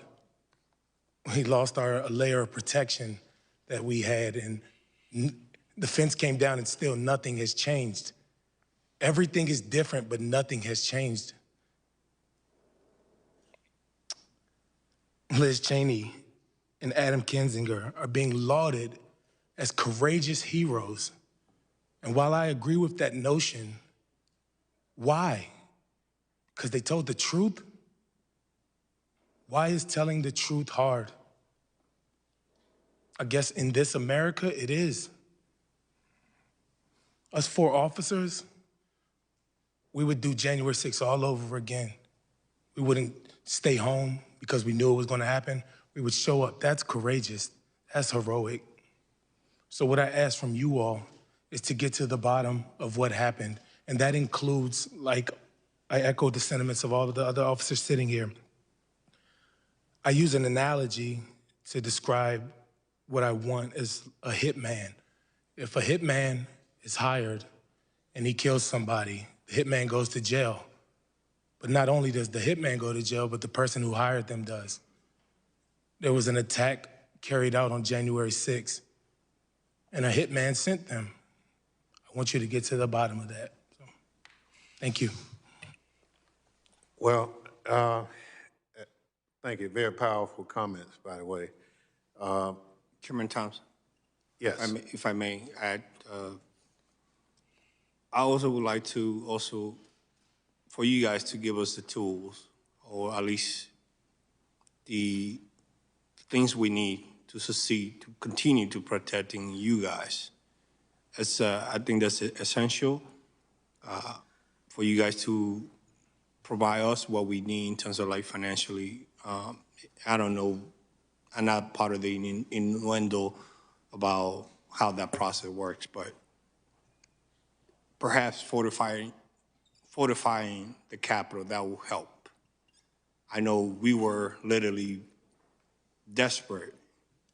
If we had that, that would have made a big difference on January 6th. I know people want to keep this place open to the public as much as possible, but there are things that we could do to remediate that, and also, or to reinforce entrances, whatnot. It's hard, but it takes will. I know architect of the Capitol has some regulations, whatnot, but the time had passed. We still have security measure from 20 years ago. That had to go. We need to reinvent the wheel and change that. But only you guys have the power to authorize that. They won't do it unless you guys do. The other thing is, we still only operating on certain things that we could adjust, things that we were doing back when 9/11 happened. We're still doing it today, even 6 months after the attack on the Capitol. But only you, perhaps with the chief of police, the new chief of police, which he seems receptive to some of these changes, perhaps that would change. But we too, just like Officer Don said, we're still doing things that prior to January 6th, we were doing it, and we're still doing it today. And I think that should change. Thank you. Well, again, thank all of you for your testimony, and obviously you are real heroes in this situation. What you did in the committee's opinion helped preserve this democracy. The time you gave for reinforcements to finally get to the Capitol made the difference. So for that, we thank you. But you carried out your duties at tremendous risk. Now we on this committee have a duty, however, a far less dangerous one, but an essential one, to get to the bottom of what happened that day. We cannot allow what happened on January 6th to ever happen again. We owe it to the American people. We owe it to you and your colleagues, and we will not fail, I assure you, in that responsibility.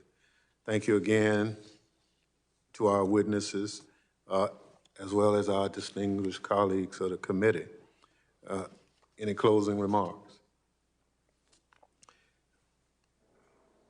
Without objections, members will be permitted 10 business days to submit statements for the record, including opening remarks and additional questions for witnesses, to appropriate staff at all meetings of the Select Committee. Without objection, the committee stands adjourned.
Another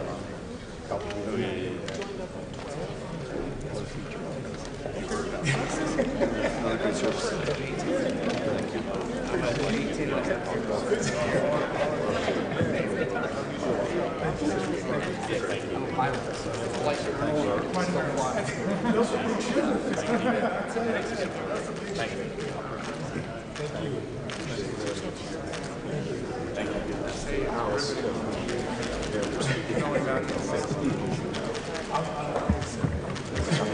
Go home and hug your son after. Sergeant, you did very good. Best with your work. I appreciate it.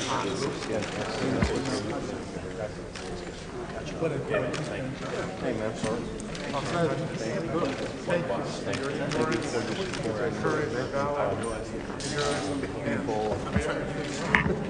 They talk about cancel culture and then you see this.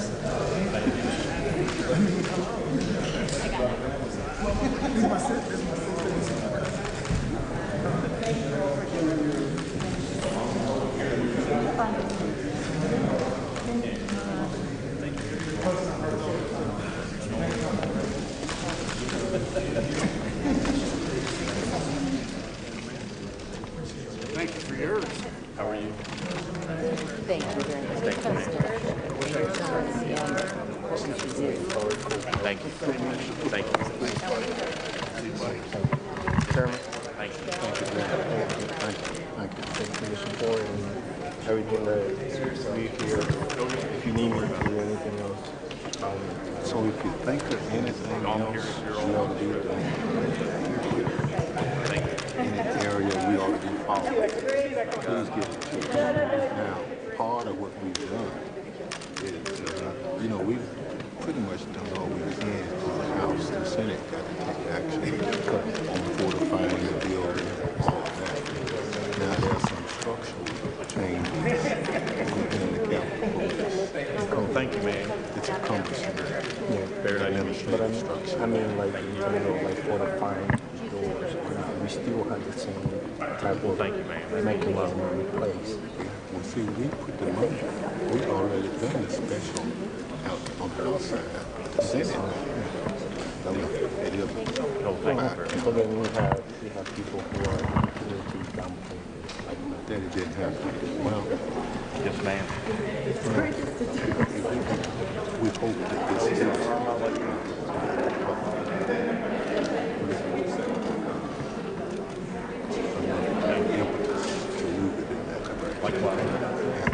Thank you. Good oversight, which business oversight responsibility for the Capitol. So some of the procedures and organizational changes would be healthy to put on. The lady to my right, chair of the House Committee. So she gets.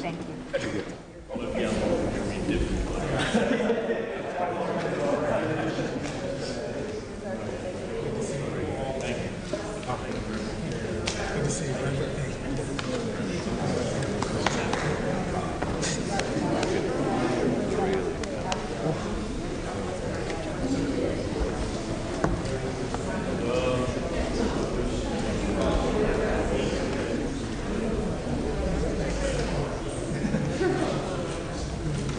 Great job.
Yeah.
Oh, hey, nice to see you.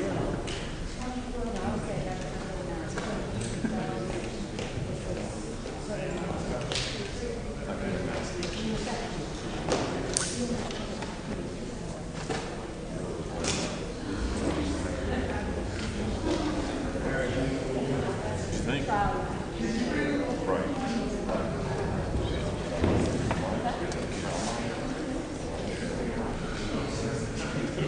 Thank you. Yeah, now I'm afraid.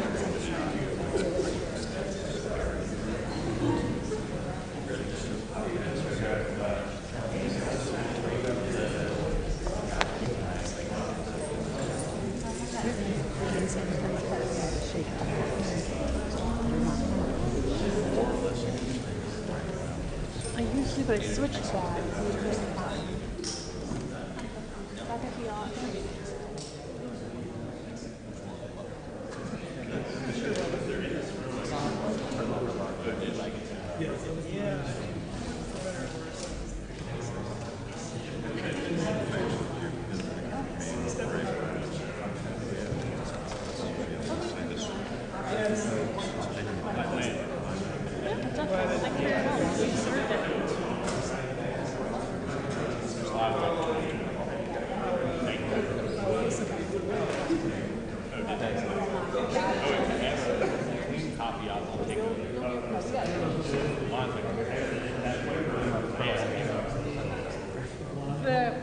We'll have to do that quiet. Go. Go. Thank you. Congratulations. Oh, hello. Appreciate the help.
The first hearing of the January 6th Select Committee has wrapped up with testimony from the Capitol and D.C. Police.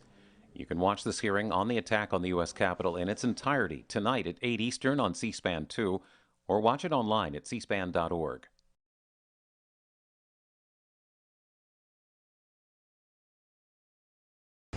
C-SPAN is your unfiltered view of government. We're funded by these television companies and more, including Buckeye Broadband.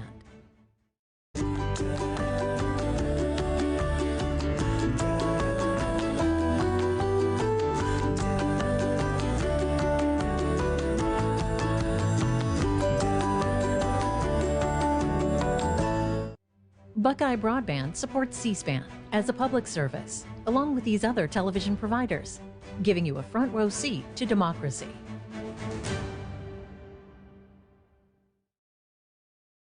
Sunday, C-SPAN series, January 6th, Views from the House, continues.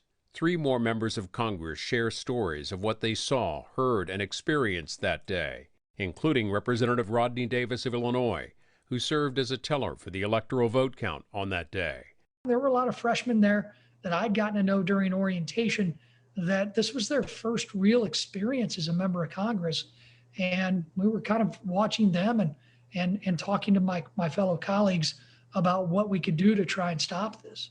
What were those conversations like? Tell us about them. Well, I remember a conversation I had with Marjorie Taylor Greene. Marjorie was a freshman. She was very active during the orientation, and she was very upset about what was going on. And her and I chatted. She said, "What can I do?" I said, "How about you go back in the cloakroom, film a video, post it on social media, and if you have any influence over anybody out there, tell them to stop." She did that. This week, you'll also hear from Democrats Madeleine Dean of Pennsylvania and Zoe Lofgren of California. January 6th, Views from the House, Sunday at 10 p.m. Eastern on C-SPAN, cspan.org, or listen on the C-SPAN radio app. We're back with John Logsdon, who is here to talk with us today about recent flights into space by private individuals and its potential impact on space travel. John, good morning. Good morning. Now, you're the founder and was the longtime director of GW's Space Policy Institute, George Washington University Space Policy Institute. So I'm going to ask you this question. What is the significance of Jeff Bezos and Richard Branson conducting private flights into space? Well, the reality is the significance is not that great. These were not journeys into orbit, just up and down, quick suborbital flights. But symbolically, I think they're significant. Look at all the attention that's being paid to them, because these are private citizens going to space in systems developed by private citizens as a business affair. It's announcing the arrival of opening the access to space to fare-paying private citizens. Now, what is the impact of those private flights, not only on tourism, but on the commercial spaceflight industry? Does this mean that we're now going to see several companies starting touting themselves as intergalactic